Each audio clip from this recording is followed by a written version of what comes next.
Hello, ಎಲ್ಲರಿಗೂ ನಮಸ್ಕಾರ.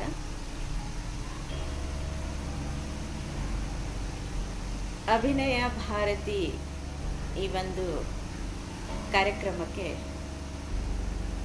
ನಾನಿವತ್ತು ಲೈವ್ ಬರ್ತಾ ಇದ್ದೀನಿ. ಎಲ್ಲರಿಗೂ ನಮಸ್ಕಾರ. ಹಲೋ ಸರ್, ನಮಸ್ತೆ. ಅಭಿನಯ ಭಾರತಿ ಈ ಕಾರ್ಯಕ್ರಮಕ್ಕೆ ನಾನು ಪ್ರೇಮಾ ನಡಿಯನ್ಮನಿ ತಮ್ಮ ಎದುರಿಗೆ ನನಗೊಂದು ಅವಕಾಶವನ್ನು ಮಾಡಿಕೊಟ್ಟಿದ್ದಾರೆ ಜ್ಯೋತಿ ಪುರಾಣಿಕ್ ದೀಕ್ಷಿತ್ ಅವರು. ಎಲ್ಲರಿಗೂ ಕೂಡ ನಮಸ್ಕಾರಗಳನ್ನು ನಾನು ತಿಳಿಸ್ತೀನಿ. ನಾನಿವತ್ತು ನಿಮ್ಮ ಎದುರಿಗೆ ಸಮಕಾಲೀನ ಹಿಂದಿ ನಾಟಕಗಳು ಅನ್ನುವಂಥ ವಿಷಯದ ಮೇಲೆ ಒಂದಿಷ್ಟು ಮಾತನಾಡಲು ನಿಮ್ಮ ಎದುರಿಗೆ ಇದ್ದೇನೆ. ಎಲ್ಲರಿಗೂ ಕೇಳಿಸ್ತಾ ಇದ್ದೇನೆ ಅಂತ ಅನ್ಕೋತೇನೆ. ನೀವು ನನ್ನ ಮಾತು ಕೇಳಿಸ್ತಾ ಇದ್ದರೆ ಅಲ್ಲಿ ಒಂದು ಕೇಳಿಸ್ತಿದೆ ಅಂತೇಳಿ ಒಂದು ಏನಾದರೂ ರೈಟ್ ಮಾರ್ಕ್ ಹಾಕಿದರೆ ನನಗೆ ಅನಿಸುತ್ತೆ ಕೇಳಿಸ್ತಾ ಇದೆ ಅಂಥೇಳಿ. ಸೊ ಜ್ಯೋತಿ ಅವರೇ ನಮಸ್ತೆ. Thank you sir. Arvind sir, ಈ ಒಂದು ಅವಕಾಶ ನನಗೆ ಮಾಡಿಕೊಟ್ಟಿರೋದಕ್ಕೆ ಥ್ಯಾಂಕ್ ಯು.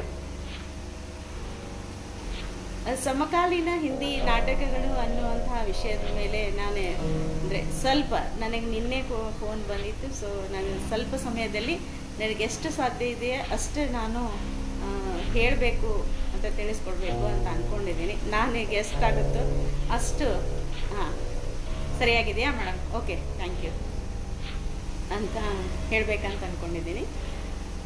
ಹಿಂದಿ ಸಾಹಿತ್ಯದ ಬಗ್ಗೆ ನಾವು ಮಾತನಾಡಬೇಕಂತಂದರೆ ನಮ್ಮ ಪ್ರಾಚೀನ ಕಾಲದ ಒಂದು ಹಿಂದಿ ನಾಟಕಗಳ ಬಗ್ಗೆಯೂ ಕೂಡ ನಾವು ಸ್ವಲ್ಪ ಆದರೂ ಒಂದು ತಿಳ್ಕೊಬೇಕನ್ನುವಂತಹ ಒಂದು ಅವಶ್ಯಕತೆ ಇದ್ದೇ ಇರ್ತದೆ. ಪ್ರಾಚೀನ ಕಾಲದಿಂದ ಅಂಥೇಳಿ ಹೇಳ್ಬೋದು. ಆಧುನಿಕ ಕಾಲದ ಹಿಂದಿ ನಾಟಕ ಅಂತಂದರೆ ಇನ್ನೂ ಬೇರೆ ಭಾಷೆಯಾಗಿರ್ಬೋದು, ಎಲ್ಲ ಇನ್ನು ಉಳಿದ ಯಾವ ರೀತಿ ಸಾಹಿತ್ಯ ಇರ್ತದೆ, ಗದ್ಯ ಮತ್ತು ಬೇರೆ ಇನ್ನಿತರ ಒಂದು ಸಾಹಿತ್ಯದ ವಿಧಾನ ದಲ್ಲಿಯೂ ಕೂಡ ಹಿಂದಿ ನಾಟಕದ ಒಂದು ಆರಂಭ ಕೂಡ ನಾವು ಹೇಳ್ಬೋದು ಇಲ್ಲಿ ಪಾಶ್ಚಾತ್ಯ ಒಂದು ಸಂಪರ್ಕದ ಒಂದು ಪರಿಣಾಮವೇ ಆಗಿದೆ ಅಂತ ನಾವೆಲ್ಲರೂ ಅಂದರೆ ತಿಳ್ಕೊತೀವಿ ಅಥವಾ ಹೇಳ್ತೀವಿ. ಅದರ ಫಲವೇ ಅಂತ ಹೇಳ್ತಾರೆ.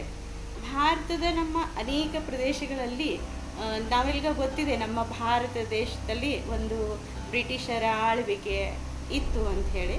ಸೊ ಬ್ರಿಟಿಷರ ಆಳ್ವಿಕೆಯಲ್ಲಿ ಭಾರತದ ತುಂಬೆಲ್ಲ ಅನೇಕ ವಿವಿಧ ಕಡೆ ಬೇರೆ ಬೇರೆ ಪ್ರದೇಶಗಳಲ್ಲಿ ಬ್ರಿಟಿಷರು ತಮ್ಮ ಮನರಂಜನೆಗಾಗಿ ಒಂದಿಷ್ಟು ನಾಟಕಗಳ ಅಭಿನಯ ಮಾಡುವುದಕ್ಕೆ ಪ್ರೇರಣೆಯನ್ನು ಕೊಡ್ತಾ ಇದ್ರು ಅನ್ನೋದನ್ನು ನಾವು ತಿಳಿದುಕೊಳ್ತೇವೆ. ಅಂಥ ಒಂದು ಸಮಯದಲ್ಲಿ ಅವರು ಅನೇಕ ಕಡೆ, ಭಾರತದ ಅನೇಕ ಪ್ರದೇಶದ ಕಡೆ ಅವ್ರು ಏನು ಮಾಡಿದ್ರು ಅಂತಂತಂದರೆ ಅನೇಕ ನಾಟ್ಯ ಶಾಲೆಗಳನ್ನು ತೆರೆದು ಅಲ್ಲಿ ಒಂದು ನಾಟಕಗಳನ್ನು ಅಭಿನಯ ಮಾಡುವುದಕ್ಕೆ ಒಂದು ಅವಕಾಶಗಳನ್ನು ಮಾಡಿಕೊಡ್ತಾ ಇದ್ರು. ಮೊದಲು ನಮ್ಮ ಹಿಂದಿ ಭಾಷೆಯಲ್ಲಿ ಅಥವಾ ಹಿಂದಿ ಸಾಹಿತ್ಯದಲ್ಲಿ ಯಾವ ನಾಟಕಗಳು ಕೂಡ ಇರಲಿಲ್ಲ. ಅವು ಆವಾಗ ಒಂದು ಪ್ರದರ್ಶನವನ್ನು ಮಾಡಬೇಕಂತಂದರೆ ಅವರು ಅನುವಾದಗಳನ್ನೇ ಏನು ಮಾಡಿಕೊಂಡ್ರು ಅಂದರೆ ತಮ್ಮದಾಗಿಸ್ಕೊಂಡ್ರು, ಅನುವಾದ ಮಾಡಿದ ನಾಟಕಗಳನ್ನು ಮಾಡ್ತಾಯಿದ್ರು ಅಂಥೇಳಿ ನಾನು ಸ್ವಲ್ಪ ಓದ್ಕೊಂಡಿದ್ದೀನಿ ಅಷ್ಟೇ. ಸಂಸ್ಕೃತ ಭಾಷೆಯ ಒಂದು ನಾಟಕಗಳನ್ನು ಮತ್ತು ಬ್ರಿಟಿಷ್ ಅಂದರೆ अंग्रेजी भाषा ಅಂತ ನಾವು ಹಿಂದಿಯಲ್ಲಿ ಹೇಳ್ತೀವಿ, अंग्रेजी भाषा के जो लैंग्वेज होते हैं उनको उन्होंने क्या कर दिया, अनुदित करके ಅಂತಂದರೆ ಒಂದು ಅನುವಾದವನ್ನು ಟ್ರಾನ್ಸ್ಲೇಟ್ ಮಾಡಿ ಅಭಿನಯಗಳನ್ನು ಮಾಡ್ತಾ ಇದ್ರು ಅನ್ನೋದನ್ನು ನಾವು ಇಲ್ಲಿ ಸ್ವಲ್ಪ ತಿಳ್ಕೊತಾ ಇದ್ದೇವೆ. ಮತ್ತು ಮೊದಲನೇದಾಗಿ ಹಿಂದಿ ನಾಟಕವನ್ನು, ಅನುದಿತ ನಾಟಕವನ್ನು ಮಾಡಿದಂಥ ಒಂದು ಯಾವುದು ಅಂತಂದರೆ ಸಂಸ್ಕೃತ ಭಾಷೆಯಿಂದ ಮಾಡಿದಂಥ ನಾಟಕ ಒಂದು ಅಭಿಜ್ಞಾನ ಶಾಕುಂತಲ ಅಂತ ಹೇಳಿ. ಸೊ ಅದನ್ನು ಅವರು ಮೊದಲು ಪ್ರದರ್ಶನವನ್ನು ಮಾಡಿದರು. ಅದನ್ನು ಮಾಡ್ತಾ ಮಾಡ್ತಾ ಏನಾಗ್ತದೆ ಅಂತಂದರೆ ಸುಮಾರು ತುಂಬ ಜನ ಕೂಡ ಒಂದು ಅಭಿಜ್ಞಾನ, ಒಂದು ಶಾಕುಂತಲವನ್ನು ಅನೇಕ ಬೇರೆ ಬೇರೆ ನಾಟಕಕಾರರು ಕೂಡ ಒಂದು ಹಿಂದಿಗೆ ಅನುವಾದವನ್ನು ಮಾಡಿ ಬರೀತಾ ಬಂದರು. ಮುಂದೆ ಏನಾಯಿತು ಅಂತಂದರೆ, ನಾವು ಇಲ್ಲಿ ಮುಖ್ಯವಾಗಿ ಹಿಂದಿ ನಾಟಕದ ಒಂದು ಶುರುವಾತು ನಾವೇನು ಹೇಳ್ತೀವಿ, ಅದು ಯಾವಾಗ ಶುರುವಾಯಿತು ಅಂತಂತಂದರೆ, ಅದನ್ನು ಭಾರತೇಂದು ಹರಿಶ್ಚಂದ್ರ ಅವರ ಕಾಲವೇ ಅಂತ ಕರೀತಾರೆ. ನಮ್ಮ ನಾಟಕದ ಒಂದು ಇದು ಶುರು ಆಗಬೇಕಂತಂದರೆ, ಎಲ್ಲರಿಗೂ ಗೊತ್ತಿರುವ ಪ್ರಕಾರ ಅತ್ಯಂತ ಒಂದು ಪ್ರಸಿದ್ಧ ಹಿಂದಿ ನಾಟಕಕಾರ ಅಂತ ಹೇಳ್ಬೋದು. ಸಂಸ್ಕೃತ ಭಾಷೆಯಿಂದ ಅಭಿಜ್ಞಾನ ಶಾಕುಂತಲ ಅನ್ನುವಂಥ ಒಂದು ನಾಟಕವನ್ನು ಹಿಂದಿಗೆ ಭಾಷಾ ಅಂದರೆ ಹಿಂದಿಗೆ ಅನುವಾದ ಮಾಡಿ ಆ ನಾಟಕವನ್ನು ಅವರು ಮಾಡಿದರು, ಪ್ರದರ್ಶನವನ್ನು ಮಾಡಿದರು. ಭಾರತೇಂದು ಶಾಕುಂತಲ, ಅಭಿಜ್ಞಾನ ಶಾಕುಂತಲ ಅನ್ನುವಂಥದ್ದು ಒಂದು ಈ ಅನುವಾದ ನಾಟಕವನ್ನು ಯಾವಾಗ ಮಾಡಿದರು ಅಂತಂದರೆ, ಸರ್ ವಿಲಿಯಂ ಜೋನ್ಸ್ ಅನ್ನುವಂಥ ಅವರು ಈ ನಾಟಕವನ್ನು ಫೋರ್ಟ್ ವಿಲಿಯಂ ಕಾಲೇಜ್ ಅನ್ನುವಂಥ ಒಂದು ಜಾಗದಲ್ಲಿ ಈ ಒಂದು ಪ್ರದರ್ಶನವನ್ನು ಮೊದಲು ಮಾಡಿದರು ಅಂತೇಳಿ ನಾವು ಹೇಳ್ತಾ ಇದ್ವಿ. ಮತ್ತು 1859ನೇ ಒಂದು ನಾವೇನು 1859 ಅಂತ ಕರಿತೀವಿ, ಇದನ್ನು ಭಾರತೇಂದು ಹರಿಶ್ಚಂದ್ರ ಅವರ ಒಂದು ಕಾಲ ಅಂತ ಕರಿತೀವಿ. ಆ ಕಾಲದಲ್ಲಿ ಮೊದಲನೇದಾಗಿ ಅಂದರೆ ಭಾರತೇಂದು ಹರಿಶ್ಚಂದ್ರ ಅವರ ತಂದೆಯಾದಂತಹ ಬಾಬು ಗೋಪಾಲ್ ಚಂದ್ರ ಅವರು ನಹುಷ್ ಅನ್ನುವಂಥ ಒಂದು ನಾಟಕವನ್ನು ಮೊದಲನೇದಾಗಿ ಬರೆದು ಅದನ್ನು ರಂಗಮಂಚದಲ್ಲಿ ಒಂದು ಪ್ರಸ್ತುತವನ್ನು ಪಡಿಸಿದರು. ಇಲ್ಲಿಂದ ನಮ್ಮ ನಾಟಕ, ಹಿಂದಿ ನಾಟಕದ ಒಂದು ನಾವೇನು ಆರಂಭ ಶುರುವಾತ ಅಂತೇನು ಕರಿತೀವಿ, ಅದು ಶುರುವಾಗ್ತದೆ. ಅದಷ್ಟೇ ಅಲ್ಲದೆ ನಮ್ಮ ಒಂದು ಭಾರತ ದೇಶದಲ್ಲಿ ಒಂದು ಪಾರಸಿ ನಾಟಕ ಕಂಪನಿಗಳ ಒಂದು ಪ್ರಭಾವ ಕೂಡ ಇತ್ತು. ಆವಾಗಿನ ಒಂದು ಸಂದರ್ಭದಲ್ಲಿ ಆ ಪಾರ್ಸಿ ನಾಟಕಗಳು ಕಂಪನಿಗಳು ಏನು ಮಾಡ್ತಾ ಇದ್ರು ಅಂದರೆ ಕೇವಲ ವ್ಯಾವಹಾರಿಕವಾಗಿ ಮಾಡುವಂತಹ ನಾಟಕಗಳು ಆಗಿದ್ದವು. ಬಹಳಷ್ಟು ಒಂದು ಜನರನ್ನು ಅವು ಆಕರ್ಷಿತ ಮಾಡ್ತಾ ಇತ್ತು ಅಂತ ನಾಟಕಗಳು ಆವಾಗ. ಮತ್ತು ಏನಾಗ್ತಾಯಿತ್ತು ಅಂತಂದರೆ, ಸಾಹಿತ್ಯಿಕ ದೃಷ್ಟಿಯಿಂದ ಅದನ್ನು ನಾವು ಮುಖ್ಯವಾಗಿ ನೋಡಿದರೆ ಅದರ ಬಗ್ಗೆ ಅಷ್ಟು ಅವರಿಗೆ ಇದು ಇರಲಿಲ್ಲ. ಜನರ ಒಂದು ಪ್ರೇಕ್ಷಕರ ಮನಸ್ಸನ್ನು ಒಂದು ಗಳಿಸುವಂಥ ಒಂದು ಅವರನ್ನು ಅಟ್ರಾಕ್ಟ್ ಮಾಡಿಕೊಳ್ಳುವಂಥ ಒಂದು ಆ ಸಂದರ್ಭ. ಅಂತಹ ಸಂದರ್ಭದಲ್ಲಿ ಪಾರ್ಸಿ ನಾಟಕ ಕಂಪನಿಗಳು ಏನು ಮಾಡ್ತಾ ಇದ್ವು ಅಂತಂತಂದರೆ, ಅಂದರೆ ಇಂಗ್ಲೀಷ್ ಭಾಷೆಯ ನಾಟಕಗಳನ್ನು ಅನುವಾದ ಮಾಡ್ತಾಯಿದ್ರು. ಮತ್ತು ಆವಾಗಿನ ಸಂದರ್ಭದಲ್ಲಿಯೇ ಅನೇಕ ಹ್ಯಾಮ್ಲೆಟ್ ಆಗಿರ್ಬೋದು, ಇಂಥ ನಾಟಕಗಳನ್ನು ಮಾಡ್ತಾಯಿದ್ರು ಹಿಂದಿ ಭಾಷೆಗೆ. ರೋಮಿಯೋ ಜೂಲಿಯಟ್ ಆಗಿರ್ಬೋದು. ಸೊ ಇಂಥ ಒಂದು ನಾಟಕಗಳನ್ನು ಮಾಡ್ತಾಯಿದ್ರು.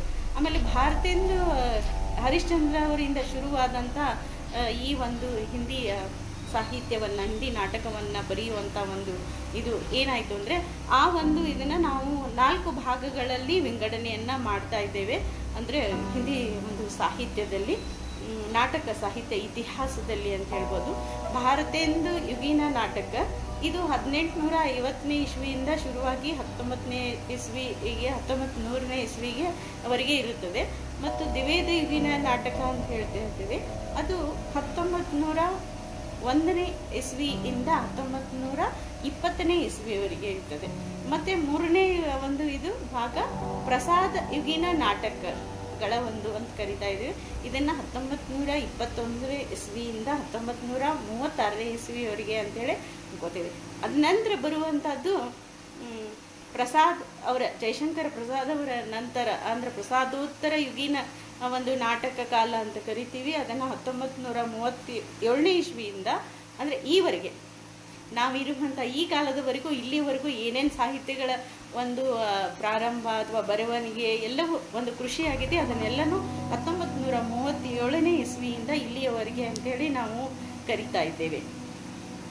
ಮತ್ತು ಹಿಂದಿಯಲ್ಲಿ ಒಂದು ನಾಟ್ಯ ಸಾಹಿತ್ಯದ ಒಂದು ಈ ಪರಂಪರೆಯನ್ನು ನಾನು ಆಗಲೇನೂ ಕೂಡ ಹೇಳಿದೆ, ಈಗಲೂ ಹೇಳ್ತಾ ಇದ್ದೇನೆ.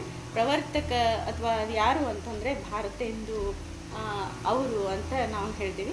ಭಾರತೇಂದು ಅವರಿಂದನ ಈ ಯುಗ ಒಂದು ನವೋತ್ಥಾನ ಒಂದು ಯುಗ ಅಂತ ಕೂಡ ಕರೆಸ್ಕೊಂಡಿತ್ತು. ಇವರು ಬರೆದಂಥ ಸಾಮಾಜಿಕ, ಧಾರ್ಮಿಕ ಮತ್ತು ರಾಜನೈತಿಕ ಮತ್ತು ಸಮಾಜಕ್ಕೆ ಒಂದು ಸಂದೇಶಗಳನ್ನು ಕೊಡುವಂತಹ ಮತ್ತು ಸಮಾಜದಲ್ಲಿ ಜಾಗೃತಿಯನ್ನು ಮೂಡಿಸುವಂತಹ ಕಾರ್ಯವನ್ನು ಮಾಡುವಂತಹ ಗಳನ್ನು ಅವರು ಒಂದು ಮುಖ್ಯವಾದ ಸಂದೇಶವನ್ನು ಕೊಡುವಂಥದ್ದಕ್ಕಾಗಿ ಸಂಕಲ್ಪವನ್ನು ಮಾಡಿ ಅಂತಹ ನಾಟಕಗಳನ್ನು ಅವರು ಬರೆದರು ಅಂಥೇಳಿ ನಾವು ಹೇಳ್ತೀವಿ.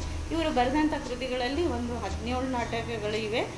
ಪ್ರಸಿದ್ಧ ನಾಟಕಗಳಲ್ಲಿ ಅದರಲ್ಲಿ ಸತ್ಯ ಹರಿಶ್ಚಂದ್ರ ಇದೆ, ಭಾರತ ಜನನಿ ಇದೆ, ಭಾರತ ದುರ್ದಶ ಇದೆ, ಮತ್ತು ಮುದ್ರಾ ರಾಕ್ಷಸ ಇದೆ, ಅಂಧೇರಿ ನಗರಿ ಇದು ಬಹಳ ಮುಖ್ಯವಾದಂಥ ಅಂಧೇರಿ ನಗರಿ ರಾಜಕೀಯ ಒಂದು ಇದನ್ನು ತೋರಿಸ್ಕೊಡುವಂಥದ್ದು.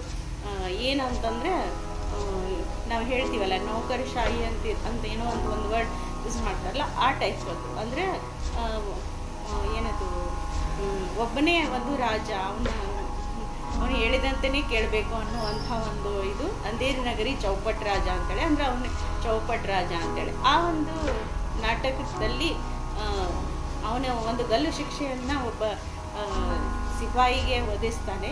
ಆ ಸಿಪಾಯಿಯಿಂದ ಹೇಗೆ ಒಂದು ಬಡ ಒಂದು ಏನಂತ ನಾವು ಸಂತ ಸಾಧು ಅಂತೀವಿ, ಅವನನ್ನು ಗಲ್ಲಿಗೆ ಶಿಕ್ಷೆ ಆಗುವಂಥ ಸಮಯ ಬರ್ತದೆ. ಮತ್ತು ಅದು ತಿರುಗಿ ಮತ್ತು ಕೊತವಾಲರಿಗೆ ಹೋಗುವಂಥ ಒಂದು ಘಟನೆಯನ್ನು ನಾವು ನೋಡ್ತೀವಿ. ಈ ನಾಟಕವನ್ನು ನಾನು ತುಂಬ ಸರಿ ಹೈಸ್ಕೂಲ್ನಲ್ಲಿ ವಿದ್ಯಾರ್ಥಿಗಳಿಗೆ ಇದನ್ನು ನಾನು ಹಿಂದಿಯಲ್ಲಿ ಕೂಡ ಮಾಡಿಸಿದ್ದೇನೆ. ಇದು ನನಗೆ ಭಾಳ ಅಂದರೆ ಅದರಲ್ಲಿ ಹಾಸ್ಯ ಎಲ್ಲ ಇದೆ. ಮಕ್ಕಳಿಗೆ ಕಳಿಸ್ಬೇಕಂದ್ರೆ ನಮಗೆ ತುಂಬ ಸಂತೋಷ ಕೂಡ ಆಗ್ತದೆ. ಈ ಒಂದು ಆಮೇಲೆ ಈ ರೀತಿ ಭಾರತೇಂದು ಅವರ ಒಂದು ನಾಟಕದ ನಂತರ ನಾನು ಹಾಗೆ ಮುಂದೆ ಹೋಗ್ತೇನೆ. ನಾವು ಪ್ರಮುಖವಾಗಿ ನೋಡ್ತಾ ಇದ್ದೇವೆ ನಾಟಕಕಾರರು ಅಂತಂದರೆ ನಮ್ಮ ಒಂದು ಮುಖ್ಯವಾದ ನಾಟಕಕಾರರ ಹೆಸರುಗಳು ಅಂತ ನಾವೇನು ಕರಿತೀವಿ. ಪ್ರಮುಖ ನಮ್ಮ ಹಿಂದಿ ನಾಟಕಕಾರರು ಯಾರ್ಯಾರಂದರೆ ಮೊದಲನೇದಾಗಿ ಭಾರತೇಂದು ಅವರು, ಭಾರತೇಂದು ಹರಿಶ್ಚಂದ್ರ ಅವರು, ಆಮೇಲೆ ಜೈಶಂಕರ್ ಪ್ರಸಾದ್ ಅವರು. ತುಂಬ ಅತ್ಯಂತ ಒಂದು ನಾಟಕಗಳನ್ನು ಉನ್ನತ ಮಟ್ಟಕ್ಕೆ ಒಯ್ದುವಂಥ ಹೆಸರು ಅಂತಂದರೆ ಜೈಶಂಕರ್ ಪ್ರಸಾದ್ ಅವರು. ಐತಿಹಾಸಿಕ ನಾಟಕಗಳನ್ನು ಬರೆಯುವುದಕ್ಕಾಗಿಯೇ ತುಂಬ ಹೆಸರನ್ನು ಮಾಡಿದಂಥವರು. ಆಮೇಲೆ ಕಮಲೇಶ್ವರ್ ಅವರು, ಜಗದೀಶ್ ಚಂದ್ರ ಮಾಥೂರ್, ಸರ್ವೇಶ್ವರ್ ದಯಾಲ್ ಸಕ್ಸೇನಾ, ಆಮೇಲೆ ರಾಮ್ಕುಮಾರ್ ವರ್ಮಾ, ಮೋಹನ್ ರಾಕೇಶ್. ತುಂಬ ನಾವು ಬಹಳ ಹೆಸರು ಇದು ಪ್ರಸಿದ್ಧವಾಗಿರುವಂಥದ್ದು ಯಾವುದು ಅಂತಂದರೆ ಮೋಹನ್ ರಾಕೇಶ್ ಅವರು ನಮ್ಮ ಕನ್ನಡಕ್ಕೆ ಬಹಳಷ್ಟು ಅವರ ನಾಟಕಗಳನ್ನು ಕನ್ನಡಕ್ಕೆ ಅನುವಾದ ಕೂಡ ಮಾಡಿದ್ದಾರೆ. ನಮ್ಮ ಜೊತೆಗೆ ಇರುವಂಥ ನಮ್ಮ ಸಿಲಿಂಗ್ ಪಟ್ಟಣ್ ಶೆಟ್ಟಿ ಅವರು ಮೋಹನ್ ರಾಕೇಶ್ ಅವರ ಅನೇಕ ನಾಟಕಗಳನ್ನು ಕನ್ನಡಕ್ಕೆ ಅನುವಾದ ಮಾಡಿ ಅವನ ರಂಗಮಂಚದ ಮೇಲೆ ಅದರ ಪ್ರದರ್ಶನಗಳನ್ನು ಕೂಡ ಮಾಡಿದ್ದಾರೆ. ಹಾಗೆ ಸ್ವದೇಶ್ ದೀಪಕ್ ಮತ್ತು ಹರಿಕೃಷ್ಣ ಪ್ರೇಮಿ ಅವರು ಕೂಡ ತುಂಬ ನಾಟಕಗಳನ್ನು ಬರೆದಿದ್ದಾರೆ.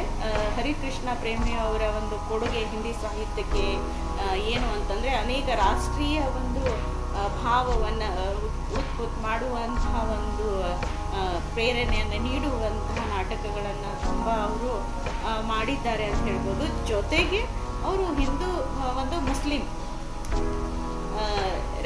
ಹರಿಕೃಷ್ಣ ಪ್ರೇಮಿ ಅವ್ರದ್ದು ಒಂದು ಕಾಲ ಅಂತಂದರೆ ಮುಸ್ಲಿಂ ಯುಗ ಅಂತ ಕೂಡ ಕರೀತಾರೆ. ಯಾಕಂದರೆ ಅವರು ಹಿಂದೂ ಮತ್ತು ಮುಸ್ಲಿಮರ ಒಂದು ಸಮನ್ವಯವನ್ನು ಬೆಳೆಸುವಂತಹ ಅನೇಕ ನಾಟಕಗಳನ್ನು ಬರೆದಿದ್ದಾರೆ. ಮತ್ತು ನಮ್ಮ ಹಿಂದಿ ಸಾಹಿತ್ಯದಲ್ಲಿ ಕೂಡ ಗಿರೀಶ್ ಕಾರ್ನಾಡ್ ಅವರ ಹೆಸರು ಕೂಡ ನಮಗೆ ಅತ್ಯಂತವಾಗಿ ಕೇಳಿ ಬರ್ತಾ ಇರ್ತದೆ. ಪ್ರಸಾದ್ ಯುಗೀನ ಕಾಲ ಅಂತ ನಾವೇನು ಕರಿತೀವಿ. ಮತ್ತು ಇಲ್ಲಿ ನಾನು ಒಂದು ವಿಷಯವನ್ನು ಹೇಳಲಿಕ್ಕೆ ಇಚ್ಛೆ ಪಡ್ತೀನಿ. ನನಗೆ ಸಮಕಾಲೀನ ಹಿಂದಿ ನಾಟಕಗಳು ಅಂತೇಳಿ ನಾನು ತುಂಬ ನನಗೆ ಹೇಳಿದಾಗಿಂದ ನಾನು ತುಂಬ ಸಾಕಷ್ಟು ಪ್ರಯತ್ನ ಪಟ್ಟು ನಾನು ನೋಡ್ತಾ ಬಂದೆ. ಲಾಕ್ಡೌನ್ ಆಗಿರೋದ್ರಿಂದ ಬಹುಶಃ ನಾನು ಧಾರವಾಡದಲ್ಲಿ ಇಲ್ಲ, ನಾನೀಗ ಬೆಳಗಾವಿಯಲ್ಲಿ ಇದ್ದೇನೆ. ಎಲ್ಲ ಪುಸ್ತಕಗಳು ನನ್ನ ಅಲ್ಲೇ ಇರೋದ್ರಿಂದ ನಾನು ಸ್ವಲ್ಪ ಒಂದು ಗೂಗಲ್ ಸಹಾಯವನ್ನು ಕೂಡ ಸ್ವಲ್ಪ ನೋಡಿಕೊಂಡು ಓದಿದೆ ಸ್ವಲ್ಪಾದರೂ.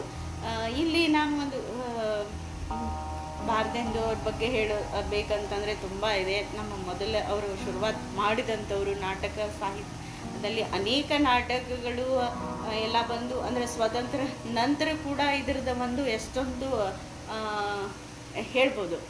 ಇಲ್ಲಿ ಒಂದು ಘಟನೆ ಇದೆ. ಭಾರತೇಂದು ಅವರು ಆದ ನಂತರ ನಮ್ಮ ಹತ್ರ ಬರೋದು ದ್ವಿವೇದಿ ಅವರ ಒಂದು ಇದು ಬರ್ತದೆ. ಈಗಿನ ಕಾಲ ಅಂತ ಕರಿತೀವಿ ನಾವು. 1901ನೇ ಇಸ್ವಿಯಿಂದ 1920ನೇ ಇಸ್ವಿವರೆಗೆ ಆಗುವಂಥದ್ದು. ಈ ಒಂದು ದ್ವಿವೇದಿ ಯುಗದಲ್ಲಿ ಅಂದರೆ ಅಂದರೆ ಭಾರತೇಂದವರ ಒಂದು ನಾಟಕಗಳ ಅದೇನು ಸಾಹಿತ್ಯ ಇತ್ತು. ಈಗ ನಾವು ತಗೋತೇವೆ ಭಾರತ ದುರ್ದಶ ಅನ್ನುವಂಥ ಒಂದು ಭಾರತೇಂದ ಅವರ ನಾಟಕ. ಅಲ್ಲಿ ಭಾರತ ದೇಶದಲ್ಲಿ ನಮ್ಮ ಒಂದು ಸಾಮಾಜಿಕ ಜೀವನದಲ್ಲಿ ಆಗಿರ್ಬೋದು, ಪರಿಸ್ಥಿತಿ ಆಗಿರ್ಬೋದು. ಯಾಕಂತಂದರೆ ಆವಾಗಿನ ಒಂದು ಸ್ವಾತಂತ್ರ್ಯ ಇದು ಒಂದು ಕಿಡಿಯನ್ನು ಒಂದು ಎಳುವಂಥ ಒಂದು ಸಮಯ ಆಗಿರ್ಬೋದು.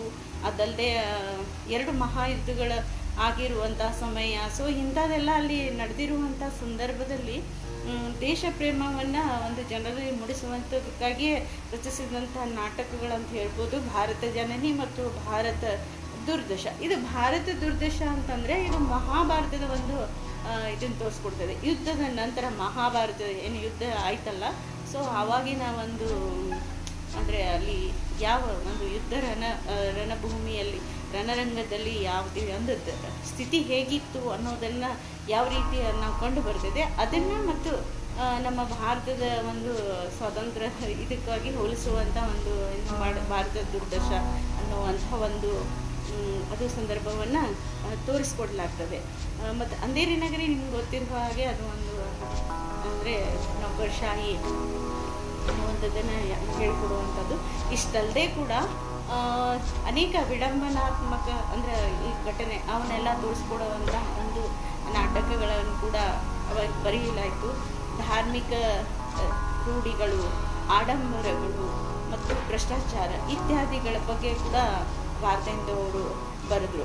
ಮತ್ತು ದೇಶಭಕ್ತಿಗೆ ನಾವಂತ ಕೇಳ್ತೀವಿ, ದೇಶಭಕ್ತಿಗೆ ಭಾವನಾಕಾರ ನಾಟಕ ಅಂದರೆ ದೇಶಭಕ್ತಿ ಭಾವನೆಯನ್ನು ಜನರಲ್ಲಿ ಮೂಡಿಸುವಂಥ ಒಂದು ಮೊದಲ ನಾಟಕ ಅಂತಂದರೆ ಇಲ್ಲಿ ನೀಲಾದೇವಿ ಅನ್ನುವಂಥದ್ದು ಹೇಳ್ತಾರೆ. ಮತ್ತು ಹಾಗೆ ನೌಕರಶಾಹಿ ಅಂತಂದರೆ ಅದನ್ನು ತೋರಿಸ್ಕೊಡುವಂಥದ್ದು ಅಂಧೇರಿ ನಗರಿ ಚೌಪಟ್ಟು ರಾಜ ಅಂತೇಳಿ. ಅದಷ್ಟಲ್ಲದೆ ಹಿಂದೆ ದ್ವಿವೇದಿಯಲ್ಲಿ ಬಂದಂಥ ಅನೇಕ ನಾಟಕಕಾರರು ಆ ಕಾಲವನ್ನೇ ಅಂದರೆ ಭಾರತೇಂದು ಕಾಲದ ಒಂದು ಸಾಹಿತ್ಯವನ್ನೇ ಅನುಕರಣೆಯನ್ನು ಮಾಡ್ತಾ ಬಂದರು. ಆವಾಗ ಒಂದಿಷ್ಟು ಬೇರೆ ಸಾಹಿತ್ಯಗಳ ಒಂದು ಇದನ್ನು ಆಯಿತು. ಅಲ್ಲಿ ಕೃಷ್ಣ ಭಕ್ತಿ ಮತ್ತು ನಾವೇನು ಹೇಳ್ತೀವಿ ಈ ಎಲ್ಲ ಒಂದು ರಾಮ ಭಕ್ತಿ ಈ ನಾಟಕಗಳು ಕೂಡ ಅಂದರೆ ಪೌರಾಣಿಕದ ಕಡೆ ಜನರು ವಾಲಿದ್ರು ಅಂತ ಹೇಳ್ಬೋದು. ಆ ನಾಟಕಗಳ ಒಂದು ರಚನೆ ಕೂಡ ತುಂಬ ಆದವು. ಅದು 1876ನೇ ಇಸ್ವಿಯಲ್ಲಿ ಕೂಡ ಆ ನಾಟಕಗಳ ಅಂದರೆ ಪ್ರೇರಕ ಆ ಒಂದು ಭಾರತೀಯ ಯುಗದ ಪ್ರೇರಿತರಾಗಿಯೇ ಬರೆದಂಥ ನಾಟಕಗಳು. ಅದರಲ್ಲಿ ತುಂಬ ಫ್ಯಾಂಟಸಿ ಇರುವಂಥ ನಾಟಕಗಳನ್ನು ದ್ವಿವೇದಿ ಯುಗದಲ್ಲಿ ಬರೆದ್ರು ಅನ್ನೋದರ ಬಹಳಷ್ಟು ಒಂದು ಮುಖ್ಯವಾದಂಥ ಒಂದು ಇದನ್ನು ಹೇಳ್ಬೋದು. ಅದರಲ್ಲಿ ಪ್ರಸಿದ್ಧರಾದಂಥವರು ದೇವಕಿ ನಂದನ್ ಖತ್ರಿ ಅನ್ನೋದು ತುಂಬ ಫೇಮಸ್ ಆಗಿರುವಂತಹ ಒಂದು ನಾಟಕಕಾರ ಅಂತ ಹೇಳ್ಬೋದು.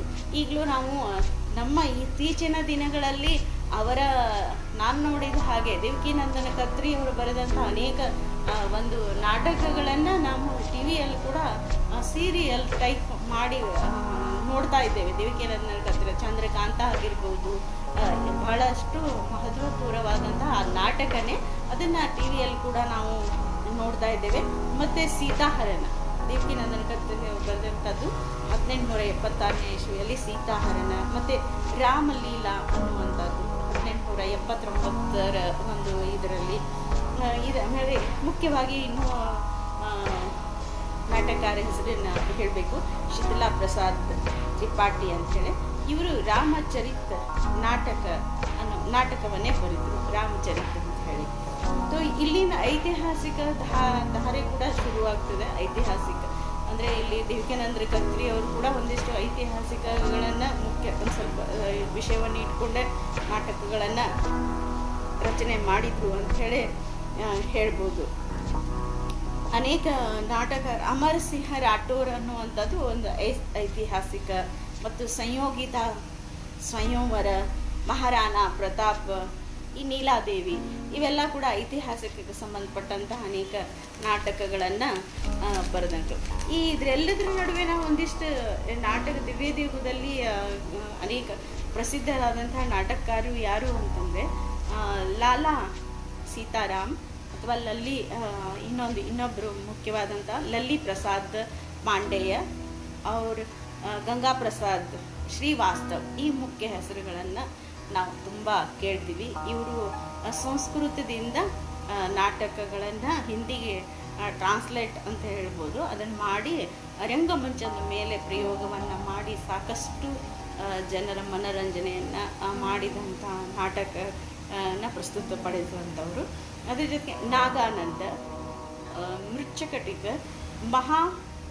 ಮಹಾವೀರ ಚರಿತ, ಉತ್ತರ ರಾಮಚರಿತ, ಮಾಲ್ತಿ ಮಾಧವ ಅಂತ ಇಂಥಷ್ಟು ನಾಟಕಗಳನ್ನು ಅವರು ಆಮೇಲೆ ಇಂಗ್ಲೀಷ್ ಭಾಷೆಯಿಂದ ಹ್ಯಾಮ್ಲೆಟ್, ರಿಚರ್ಡ್ ದ್ವಿತೀಯ, ಮೈಕ್ ವೈತ್ ಅನ್ನುವಂತಹ ನಾಟಕಗಳ ಕೂಡ ಈ ಒಂದು ಕಾಲದಲ್ಲಿ ಪ್ರದರ್ಶನಗೊಂಡು ಅಂತ ಹೇಳ್ಬೋದು. ಇಲ್ಲಿ ಮುಖ್ಯವಾಗಿ ನಾನು ಅಂದರೆ ಈಗ ಸಮಯ ನಮ್ಮ ಹತ್ರ ಎಷ್ಟಿದೆ ಇಷ್ಟರಲ್ಲಿ ನಾನು ಹೇಳಬೇಕಾಗಿರೋದ್ರಿಂದ ನಮ್ಮ ಸಮಾಜದ ಕಾಲದಲ್ಲಿ ಅನೇಕ ಹೀಗೆ ಒಂದು ನಾಟಕಗಳ ಒಂದು ಹೇಳಬೇಕು ಅಂದರೆ ನಾವು ಗಿರೀಶ್ ಕಾರ್ನಾಡ್ ಅವರು ಎಷ್ಟೊಂದು ಹೆಸರು ಪ್ರಸಿದ್ಧ ಆಗಿದ್ದಾರೆ ಅಂತ ನಿಮ್ಗೆ ಗೊತ್ತಿದೆ. ಇವತ್ತು ನಮ್ಮ ಜೊತೆಗೆ ಅವರಿಲ್ಲ, ಆದರೆ ನಮ್ಮ ಒಂದು ಕರ್ನಾಟಕದ ಒಂದು ಕೀರ್ತಿಯನ್ನು ನಮ್ಮ ಇಡೀ ಒಂದು ಭಾರತ ದೇಶದಲ್ಲಿ ಬೆಳಕು ಚೆಲ್ಲುವಲ್ಲಿ ಅವರನ್ನು ನಾವು ಯಾವತ್ತೂ ಮರೆಯುವ ಹಾಗಿಲ್ಲ. ತುಂಬ ಒಂದು ನಾಟಕ ಕ್ಷೇತ್ರದಲ್ಲಿ ಕೆಲಸ ಮಾಡಿದ್ದಾರೆ, ನಾಟಕದ ಜೊತೆಗೆ ಸಿನಿಮಾ ರಂಗದಲ್ಲಿ ಕೂಡ ಕೆಲಸವನ್ನು ಮಾಡಿದ್ದಾರೆ. ಅದರಲ್ಲಿ ಒಂದು 10 ನಾಟಕಗಳನ್ನು ಬಗ್ಗೆ ನಾನು ಇಲ್ಲಿ ಅಂದರೆ ಹೇಳಲಿಕ್ಕೆ ಈ ಎಲ್ಲ ಸಮನ್ವಯವಾಗಿ ಹೇಳ್ತೇನೆ. ನಾನು ತುಂಬ ಸಾಕಷ್ಟು ಹುಡುಕಾಡಿದೆ. ಈಗ ನಮ್ಮ ಇತ್ತೀಚಿನ ಸ್ವತಂತ್ರ ನಂತರದ ನಾಟಕಗಳು ನಮ್ಮ ಒಂದು ಆಧುನಿಕ ಕಾಲದಲ್ಲಿ ಯಾವ ರೀತಿ ಪರಿಣಾಮ ಬೀರಿದವು ಅಂತೆಲ್ಲ ನೋಡ್ತಾ ಹೋದಾಗ ತುಂಬ ಎಲ್ಲ ನಾಟಕಗಳು ಮತ್ತೆ ಹಿಂದಿ ಬರೆದಂಥ ನಾಟಕಗಳನ್ನು ತುಂಬ ಪ್ರದರ್ಶನ ಮಾಡ್ತಾ ಬಂದಿದ್ದಾರೆ. ಆಮೇಲೆ ಪ್ರಸಾದ ಯುಗಿನ ಕಾಲ ಅಂತ ಬಂದಾಗ ಜಯಶಂಕರ್ ಪ್ರಸಾದ್ ತುಂಬ ಬಹಳಷ್ಟು ಹಿಂದಿ ಸಾಹಿತ್ಯದಲ್ಲಿ ಯಾರಾದರೂ ಅಂದರೆ ಸಾಹಿತ್ಯವನ್ನು ಓದ್ತಾರೆ ಅಂತಂದರೆ ಜಯಶಂಕರ್ ಪ್ರಸಾದ್ ಅವರನ್ನು ಬಿಟ್ಟು ಓದಲಿಕ್ಕೆ ಖಂಡಿತ ಸಾಧ್ಯವಿಲ್ಲ. ಯಾಕಂತಂದರೆ ಅಷ್ಟೊಂದು ಮೊದಲು ನಾವು ಗೊತ್ತಿದೆ ನಮಗೆ, ನಮ್ಮ ನಾಟಕಗಳೆಲ್ಲ ಕಾವ್ಯಾತ್ಮಕವಾಗಿರ್ತದೆ, ಕಾವ್ಯ ಮುಖಾಂತರನೇ ಆಗ್ತಾ ಇದ್ವು ಅಂತ ಮಹಾಕಾಮಾಯಿನಿ ಅನ್ನುವಂತಹ ಒಂದು ಮಹಾನ್ ಗ್ರಂಥವನ್ನು ಬರೆದಂಥ ಶ್ರೇಯ ಯಾರಿಗೆ ಹೋಗುತ್ತದೆ ಅಂತಂದರೆ ಜಯಶಂಕರ್ ಪ್ರಸಾದ್ ಅವರಿಗೆ. ಕಾವ್ಯ ಒಂದಿಷ್ಟು ಬರೆದ್ರೂ ಕೂಡ, ಆದರೆ ನಾವು ಹಿಂದಿ ಸಾಹಿತ್ಯ ನಾಟಕ ಅಂದ ತಕ್ಷಣ ಜಯಶಂಕರ್ ಪ್ರಸಾದ್ ಅವರನ್ನು ಯಾವತ್ತಿಗೂ ಮರೆಯುವ ಹಾಗಿಲ್ಲ. ಇವತ್ತಿನವರೆಗೂ ಅವರ ನಾಟಕಗಳು ಇನ್ನೂ ಕೂಡ ಅಷ್ಟೇ ಒಂದು ಮೌಲಿಕತೆಯನ್ನು ಪಡೆದಿರುವಂಥವು. ತುಂಬ ಐತಿಹಾಸಿಕವನ್ನು ನಾಟಕಗಳನ್ನು ಎತ್ತಿಕೊಂಡು ಅದರ ಒಂದು ಮುಖ್ಯ ವಿಷಯವನ್ನಾಗಿ ಇಟ್ಟುಕೊಂಡಿಯೇ ಮಾಡಿಕೊಂಡಿರುವಂಥ ನಾಟಕಗಳು. ಅವು ಕೂಡ ಏನು ಅಂತಂದರೆ ಭಾರತ ದೇಶದಲ್ಲಿ ಸ್ವತಂತ್ರ ಒಂದು ಚಳವಳಿಯ ಇರುವಂಥ ಸಮಯದಲ್ಲಿ ಅವರು ಅಂದರೆ ದೇಶದಲ್ಲಿ ಇರುವಂಥ ಎಲ್ಲರಿಗೂ ಕೂಡ ನಮ್ಮ ಒಂದು ಐತಿಹಾಸಿಕದ ಬಗ್ಗೆ ಒಂದು ಅರಿವು ಮೂಡಿಸೋದಕ್ಕಾಗಿ ಆಗಿರ್ಬೋದು, ಮತ್ತು ಎಲ್ಲರಲ್ಲಿ ದೇಶಭಕ್ತಿ ಭಾವನೆಯನ್ನು ಮೂಡಿಸೋದಕ್ಕಾಗಿರ್ಬೋದು ಎಲ್ಲ ನಾಟಕಗಳನ್ನು ಬರೆದರು. ಬಹಳಷ್ಟು ಪ್ರಸಿದ್ಧ ನಾಟಕಗಳಂತಂದರೆ ಅವರು ಚಂದ್ರಗುಪ್ತ, ಸ್ಕಂದಗುಪ್ತ, ಹೀಗೆ ಬಹಳಷ್ಟು ಇನ್ನೂ ಅನೇಕ ನಾಟಕಗಳು ಇವೆ. ಇಲ್ಲಿ ನಾನು ಹೇಳಬೇಕು ಅಂತಂದರೆ ಭಾರತೇಂದ್ರವ್ರದ್ದು ಹೇಳ್ತಾ ಇದ್ದೆ, ಅವ್ರು ಬರೆದಂಥ ಅಂಧೇರಿ ನಗರಿ ಚೌಪಟ್ ರಾಜ ಅದು 1881ನೇ ಇಸ್ವಿಯಲ್ಲಿ ಬರೆದಂಥದ್ದು. ಮತ್ತು ತುಂಬ ಈಗಲೂ ಕೂಡ ನಮ್ಮ ಕಾಲದಕ್ಕಲ್ಲೂ ಕೂಡ ಇದು ಸಾಮಯಿಕ ಅಂತ ನಾವು ಹೇಳ್ತಾ ಇದ್ದೇವೆ. ಅಂದರೆ ಅದು ನೌಕರಶಾಹಿಯನ್ನು ತೋರಿಸುವಂತೆ ತುಂಬ ಇದೆ. ಅದು ಇನ್ನೂ ಒಂದು ನಮ್ಮಲ್ಲಿ ಇದೆ. ಆ ನಾಟಕಗಳನ್ನು ಮಕ್ಕಳು ಕೂಡ ಆ ನಾಟಕವನ್ನು ಅತ್ಯಂತ ರಂಜಿತವಾಗಿ ಮಾಡ್ತಾರೆ. ಮತ್ತು ನಾವು ಕೂಡ ಯಾರಾದ್ರೂ ಇನ್ನೂ ಆದರೂ ನಮ್ಗೆ ಗೊತ್ತಿದೆ, ನಾನು ಧಾರವಾಡದಲ್ಲಿ ಇರೋದ್ರಿಂದ ನಾಟಕಗಳನ್ನು ನೋಡಕ್ಕೆ ಹೋಗ್ತಾ ಇರೋದ್ರಿಂದ ರಂಗಾಯಣದಲ್ಲಿ ನಾಟಕಗಳ ಪ್ರದರ್ಶನ ಆದಾಗ ಮಂಡ್ಯ ರಮೇಶ್ ಅವರ ನಿರ್ದೇಶನದಲ್ಲಿ ಅಂಧೇರಿ ನಗರಿ ಚೌಪಟ್ ರಾಜ ಇದನ್ನು ಅವರು ಕನ್ನಡಕ್ಕೆ ಅನುವಾದ ಮಾಡಿ ನಾಟಕವನ್ನು ಪ್ರದರ್ಶನ ಮಾಡಿದರು. ರಿವ್ಯೂ ಎಲ್ಲ ಓದ್ತಾ ಇರ್ತೀವಿ, ಬರೀತಾ ಇರ್ತೀವಿ. ಸೊ ಇದೇ ನಾಟಕವನ್ನು ನಾನು ಹಿಂದಿಯಲ್ಲಿಯೇ ಮಾಡಿಸಿದ್ದೆ. ಸೊ ಅದನ್ನು ಅವರು ಅಂದರೆ ಅದನ್ನು ಮಾಡಿಸ್ಬೇಕಂದ್ರೆ ನಾನು ಕೂಡ ಮಾಡಿಸಿದ್ದೇನೆಂದರೆ ಭಾರತೀಯ ಯುಗದ ಕಾಲದಿಂದ ಕೂಡ ಇನ್ನೂ ಆ ನಾಟಕ ಇನ್ನೂ ನಮ್ಮಲ್ಲಿ ಅಷ್ಟೊಂದು ಸಾಮಯಿಕವಾಗಿದೆ ಅನ್ನುವಂಥ ಮಾತನ್ನು, ಮತ್ತು ಸಮಕಾಲನೂ ಕೂಡ ಯಾವತ್ತಿಗೂ ಅದು ಸಮಕಾಲೀನ ಅಂತ ನಾನು ಹೇಳೋಕ್ಕೆ ಇಷ್ಟಪಡ್ತೇನೆ. ಅದೊಂದು ಬಹಳ ಪ್ರಸಿದ್ಧಿಯನ್ನು ಪಡೆದಿರುವಂಥ ಆ ನಾಟಕ. ಅದು ಮೊದಲನೇ ನಾಟಕ, ನಾನು ಆರಿಸ್ಕೊಂಡಿದ್ದರಲ್ಲಿ ಮೊದಲನೇ ನಾಟಕ ಅಂತ ಹೇಳಿ ನಿಮ್ಮ ಹತ್ರ ಹೇಳ್ತಾ ಇದ್ದೇನೆ. ರಂಗಮಂಚ್ ಆಗಲಿ ಅಥವಾ ಯಾವುದೇ ಒಂದು ವಯಸ್ಕ ಇದು ಆಗಿರಲಿ, ಈ ನಾಟಕ ಸಭಿ ಅಂದರೆ ಎಲ್ಲ ಕಾಲದಲ್ಲಿಯೂ ಕೂಡ ಅತ್ಯಂತ ಒಂದು ಮಾಡುವಂಥ ನಾಟಕ ಅಂತ ಹೇಳ್ಬೋದು. ಇದು ಒಂದು ಭ್ರಷ್ಟ ಒಂದು ವ್ಯವಸ್ಥೆಯ ವಿರುದ್ಧ, ಒಂದು ಭ್ರಷ್ಟ ವ್ಯವಸ್ಥೆಯ ವಿರುದ್ಧ ಹೇಗೆ ಎಲ್ಲರೂ ಒಬ್ರಿಗೊಬ್ರು ಆ ಜಾಲದಲ್ಲಿ ಸಿಕ್ಕಾಕೊಂಡು ಕೊನೆಗೆ ರಾಜನೇ ತನ್ನ ಕುತ್ತಿಗೆಗೆ ಒಂದು ನೇಣು ಹಾಕಿಕೊಳ್ಳುವಂಥ ಸಮಯ ಬರುತ್ತದೆ ಅನ್ನೋದನ್ನು ಅದು ತೋರಿಸಿಕೊಡುವಂಥ ಒಂದು ನಾಟಕ ಅಂತ ಹೇಳ್ಬೋದು. ಮುಂದೆ ಅತ್ಯಂತ ಪ್ರಸಿದ್ಧವಾಗಿರುವಂಥ ನಾಟಕ ನಾನು ತಗೊಂಡಿರೋದು ಅಂತಂತಂದರೆ ಧ್ರುವಸ್ವಾಮಿನಿ ಅಂತ ಹೇಳಿ, ಇದು ಜಯಶಂಕರ್ ಪ್ರಸಾದ್ ಅವರು ಬರೆದಿರುವಂಥದ್ದು. ಇದನ್ನು ನಾನು ಹೇಳ್ತೀನಿ. ಹಾಗೆ 10 ನಾಟಕ ಮೋಹನ್ ರಾಕೇಶ್ವರ್ಗೂ ಈಗ ಬರ್ತೀನಿ. ಧ್ರುವಸ್ವಾಮಿನಿ ಜಯಶಂಕರ್ ಪ್ರಸಾದ್ ಅವರು ಬರೆದಂಥ ಒಂದು ನಾಟಕಗಳಲ್ಲಿ ಅತ್ಯಂತ ಒಂದು ಬಹಳ ಚರ್ಚಿತವಾಗಿರುವಂತಹ ಒಂದು ನಾಟಕ. ಆವಾಗಿನ ಕಾಲದಲ್ಲಿ ಜಯಶಂಕರ್ ಪ್ರಸಾದ್ ಅವರ ಸಂದರ್ಭದಲ್ಲಿ ಒಂದು ಪ್ರತಿಕೂಲವಾದಂತಹ ವಾತಾವರಣದಲ್ಲಿಯೂ ಕೂಡ ಈ ಒಂದು ನಾಟಕ ಒಂದು ಪ್ರಸ್ತುತ ಅನಿಸುತ್ತದೆ. ಮತ್ತು ಇನ್ನೂವರೆಗೂ ಕೆಲವೊಂದು ನಾವು ಈಗ ಆಧುನಿಕ ಕಾಲದಲ್ಲಿದ್ದೇವೆ ಅಥವಾ 21ನೇ ಶತಮಾನದಲ್ಲಿ ನಾವೆಲ್ಲರೂ ಇದ್ದೇವೆ ಅಂತಂದರೆ, ಇದು ಮಹಿಳೆಯರಿಗೆ ಆವಾಗಿನ ಕಾಲದಲ್ಲಿ ಒಂದು ವಿವಾಹವನ್ನು ಒಂದು ಸಪೋರ್ಟ್ ಮಾಡಿರುವಂಥದ್ದು. ಜಯಶಂಕರ್ ಪ್ರಸಾದ್ ಅವರು ಧ್ರುವಸ್ವಾಮಿಯಲ್ಲಿ ಬರುವಂತಹ ಪಾತ್ರ ಏನಿದೆ, ಅವಳು ತನ್ನ ಪತಿಯಿಂದ ಬೇರೆಯಾಗಿ ಒಂದು ಪುನರ್ವಿವಾಹಕ್ಕೆ ಹೋಗುವಂಥ ವಿಚಾರವನ್ನು ಪ್ರಸ್ತುತಪಡಿಸುವಂತಹ ಒಂದು ಅತ್ಯಂತ ಒಂದು ನಾಟಕ. ಇದನ್ನು ಆವಾಗಿನಿಂದನೂ ಹಿಡಿದು ಈಗಿನ ಕಾಲದ ಒಂದು ಎಲ್ಲ ಹಿಂದಿ ಸಾಹಿತ್ಯವನ್ನು ಓದುವಂಥ ಪ್ರೇಕ್ಷಕರು ನಾಟಕವನ್ನು ಓದ್ತಾರೆ ಮತ್ತು ಇನ್ನೂ ಅದನ್ನು ಇಷ್ಟಪಟ್ಟು ಕೂಡ ಪಡ್ತಾರೆ. ಮತ್ತು ನಾಟಕಗಳನ್ನು ಮಾಡುವಂತಹ ಈ ನಾಟಕಕಾರರು ಅಥವಾ ನಿರ್ದೇಶಕರು ಇದ್ದಾರಲ್ಲ, ಅವರು ಕೂಡ ಇನ್ನೂವರೆಗೂ ಈಗಿನ ಕಾಲದವರೆಗೂ ಕೂಡ ಈ ನಾಟಕವನ್ನು ತೆಗೆದುಕೊಳ್ತಾರೆ, ಅದನ್ನು ಪ್ರಸ್ತುತಪಡಿಸಲು ಇಚ್ಛೆ ಕೂಡ ಪಡ್ತಾರೆ. ಮತ್ತು ಯಾವತ್ತಿಗೂ ಈ ಒಂದು ನಾಟಕದ ರಂಗಭೂಮಿಯ ಒಂದು ಕಲಾವಿದರು ಈ ನಾಟಕವನ್ನು ಮಾಡಬೇಕಂತಂದರೆ ಅತ್ಯಂತ ತಮ್ಮನ್ನು ತಾವು ಅದೃಷ್ಟವಂತರು ಅಂತ ಕೂಡ ತಿಳ್ಕೊತಾರೆ. ಧ್ರುವಸ್ವಾಮಿನಿ ನಾಟಕ ಈಗಲೂ ಕೂಡ ಅನೇಕ ಕಡೆಗಳಲ್ಲಿ ಪ್ರದರ್ಶನವಾಗ್ತಾ ಇದೆ. ಇದು ನಾಟ್ಯ ಅಂದರೆ ಮಂಡಳಿ ಅಂತ ಏನು ಕರಿತೀವಲ್ಲ, ಈಗಲೂ ಸ್ಕೂಲು ಕಾಲೇಜುಗಳಲ್ಲಿ ಕೂಡ ಇದನ್ನು ಒಂದು ಪಾಠ್ಯ ವಿಷಯವನ್ನಾಗಿ ಕೂಡ ಓದ್ತಾರೆ. ಜಯಶಂಕರ್ ಪ್ರಸಾದ್ ಅವರು ಬರೆದಂತಹ ಈ ನಾಟಕವನ್ನು ಮತ್ತು ಇದರ ಮಂಚ ಪ್ರದರ್ಶನ ಕೂಡ, ರಂಗಮಂಚದ ಪ್ರದರ್ಶನ ಕೂಡ ಅನೇಕ ಕಡೆ ಸಾಕಷ್ಟು ಸಾರಿ ಆಗುತ್ತದೆ. ಈ ನಾಟಕದಲ್ಲಿ ಒಂದು ಮುಖ್ಯವಾಗಿ ಹೇಳುವಂಥ ವಿಷಯ ಅಂತಂದರೆ, ಇದರ ಕತೆ ಏನಿದೆ ಅಂದರೆ, ಪತಿ ಧ್ರುವಸ್ವಾಮಿನಿ ಅನ್ನುವಂಥ ನಾಟಕದಲ್ಲಿ ಒಬ್ಬ ಮಹಿಳೆಯ ಪತಿ ನಪುಂಸಕ ಅಂತ ನಾವೇನು ಕರಿತೀವಿ ಆಗಿದ್ದಾಗ ಅವಳು ತಿರಸ್ಕಾರ ಮಾಡುವಂತಹ ಒಂದು ಹೆಜ್ಜೆ ನಾವು ಹೇಳ್ತೀವಿ. ನಮ್ಮ ಭಾರತೀಯ ಮಹಿಳೆಯರಲ್ಲಿ ಸಹಿಸಿಕೊಂಡೇ ಇರುವುದು ಗೊತ್ತು, ಆದರೆ ಈಗ ಕಾಲ ಬದಲಾಗಿದೆ.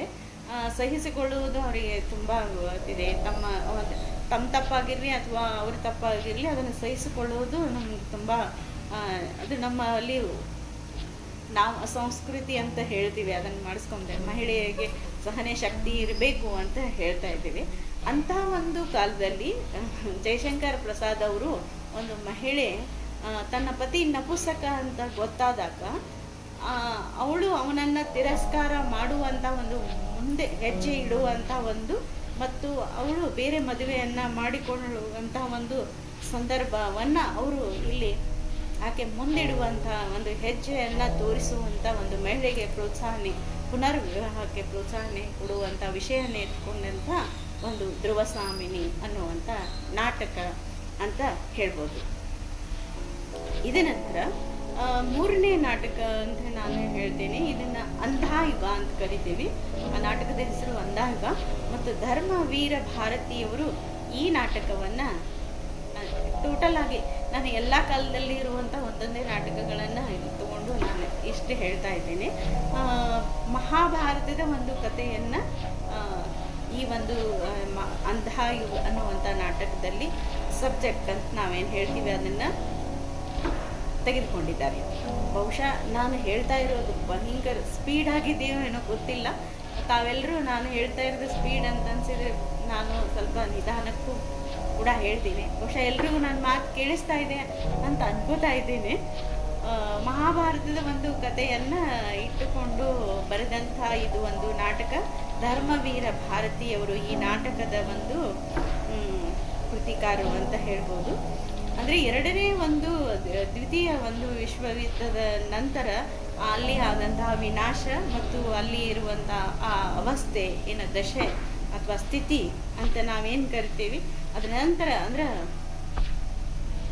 ಎಲ್ಲ ಒಂದು ಸ್ಥಿತಿ ಕೆಟ್ಟದಾದ ಮೇಲೆ ಮೌಲಿಕತೆ ಅನ್ನೋದು ಹೇಗೆ ಕೆಳಗೆ ಬೀಳ್ತಾ ಹೋಗ್ತದೆ ಅನ್ನೋದು, ಮೌಲ್ಯ ಅನ್ನೋದು ಕಳೆದುಕೊಳ್ಳುತ್ತದೆ ಅನ್ನುವಂಥ ಒಂದು ತೋರಿಸುವಂಥ ಒಂದು ಮಹಾ ಒಂದು ಕತೆ ಅಂತ ಹೇಳ್ಬೋದು. ಇಲ್ಲಿ ಒಂದು ವಿಷಯವನ್ನು ಹೇಳಲಿಕ್ಕೆ ಅವರು ನಾಟಕದಲ್ಲಿ ನಮಗೆ ಇಷ್ಟಪಡ್ತಾರೆ ಅಂತಂದರೆ, ಈಶ್ವರ್ ಕಿ ಮೃತ್ಯು ಕಿ ಘೋಷಣಾ, ಅಂದರೆ ಇಲ್ಲಿ ಒಂದು ದೇವರನ್ನೇ ಒಂದು ಅವನ ಈಶ್ವರನ ಒಂದು ಸಾವಿನ ಘೋಷಣೆಯನ್ನು ಮಾಡುವಂಥ ಮತ್ತು ಇದು ಒಂದೇ ಒಂದು ಕಾವ್ಯ ನಾಟಕ ಆಗಿರೋದ್ರಿಂದ ಅಂಧಾಯುಗ ಅನ್ನುವಂಥದ್ದು ಈಗ ಅತ್ಯಂತ ಒಂದು ರಂಗಮಂಚದ ಮೇಲೆ ಇದನ್ನು ಹೆಚ್ಚು ಪ್ರಸ್ತುತವನ್ನು ಮಾಡುವಂಥ ಕೃತಿಯಾಗಿದೆ. Okay, Jayatirtha. Okay, normal, no problem. Okay, ಕೇಳಿಸ್ತಾರ ಇಲ್ವಾ? ಸಾಕು. ಆಮೇಲೆ 4ನೇ ನಾಟಕ ಅಂತಂತಂದರೆ ಆಷಾಢ ಕಾ ಏಕ್ ದಿನ್. ಇದು ಮೋಹನ್ ರಾಕೇಶ್ ಅವರ ಅತ್ಯಂತ ಪ್ರಸಿದ್ಧ ಒಂದು ನಾಟಕಗಳಲ್ಲಿ ಒಂದು ಅಂತ ಹೇಳ್ಬೋದು, ಅಥವಾ ನಮಗೂ ತುಂಬ ಹತ್ತಿರಕ್ಕಾಗಿರುವಂಥ ಇಷ್ಟ ಆಗಿರುವಂಥ ನಾಟಕ ಅಂತ ಹೇಳ್ಬೋದು. ಬಹುಶಃ 1 ವರ್ಷದ ಹಿಂದೆ ಇರ್ಬೋದು, ಅಂದರೆ ಈಗಲೂ ಅದು ಪ್ರಸ್ತುತವಾಗಿರುವಂಥ ನಾಟಕ. ನಮ್ಮ ರಂಗಾಯಣದಲ್ಲಿ, ಧಾರವಾಡದ ರಂಗಾಯಣದಲ್ಲಿ ನಮ್ಮ ಸಿದ್ಲಿಂಗ್ ಪಟ್ಟಣ್ ಶೆಟ್ಟಿ ಅವರು, ನಮ್ಮ ಹಿರಿಯ ಸಾಹಿತಿ ಧಾರವಾಡದ, ಅವರು ಅದನ್ನು ಕನ್ನಡಕ್ಕೆ ಅನುವಾದ ಮಾಡಿದ್ದಾರೆ. ಅದರ ಪ್ರದರ್ಶನ ಪ್ರಯೋಗ ಆಯಿತು ನಾವು ನೋಡಿದ್ವಿ. ಹೀಗೆ ಸರ್ ಅರವಿಂದ್ ಅವರು ಏನು ಹೇಳ್ತಾ ಇದ್ದಾರೆ ಸರ್, ಈಗಲೂ ಕೂಡ ಪ್ರಸ್ತುತವಾಗಿರುವಂಥ ನಾಟಕಗಳನ್ನು ನಾವು ಇನ್ನೂ ಕೂಡ ಪ್ರದರ್ಶನ ಮಾಡ್ತಾ ಇದ್ದೇವೆ ಅನ್ನೋದನ್ನು ಇದನ್ನು ನಾನು ಹೇಳ್ತೀನಿ. ನಾನು ನಿನ್ನೆಯಿಂದ ಎಷ್ಟು ಓದಿದಾಗ ನನಗೆ ಇನ್ನೂ ತುಂಬ ಇದೆ, ಭಯಂಕರ ಇದೆ.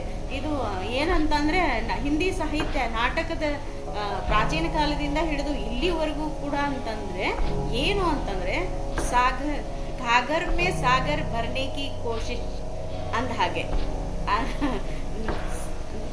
ಅಂದರೆ ನಾನು ಪ್ರಯತ್ನ ಪಡ್ತಾ ಇದ್ದೀನಿ, ಇಷ್ಟರಲ್ಲಿ ಎಲ್ಲವನ್ನೂ ಹೇಳಿದ್ರಾಯ್ತು ಅಂತ ಹೇಳಿ.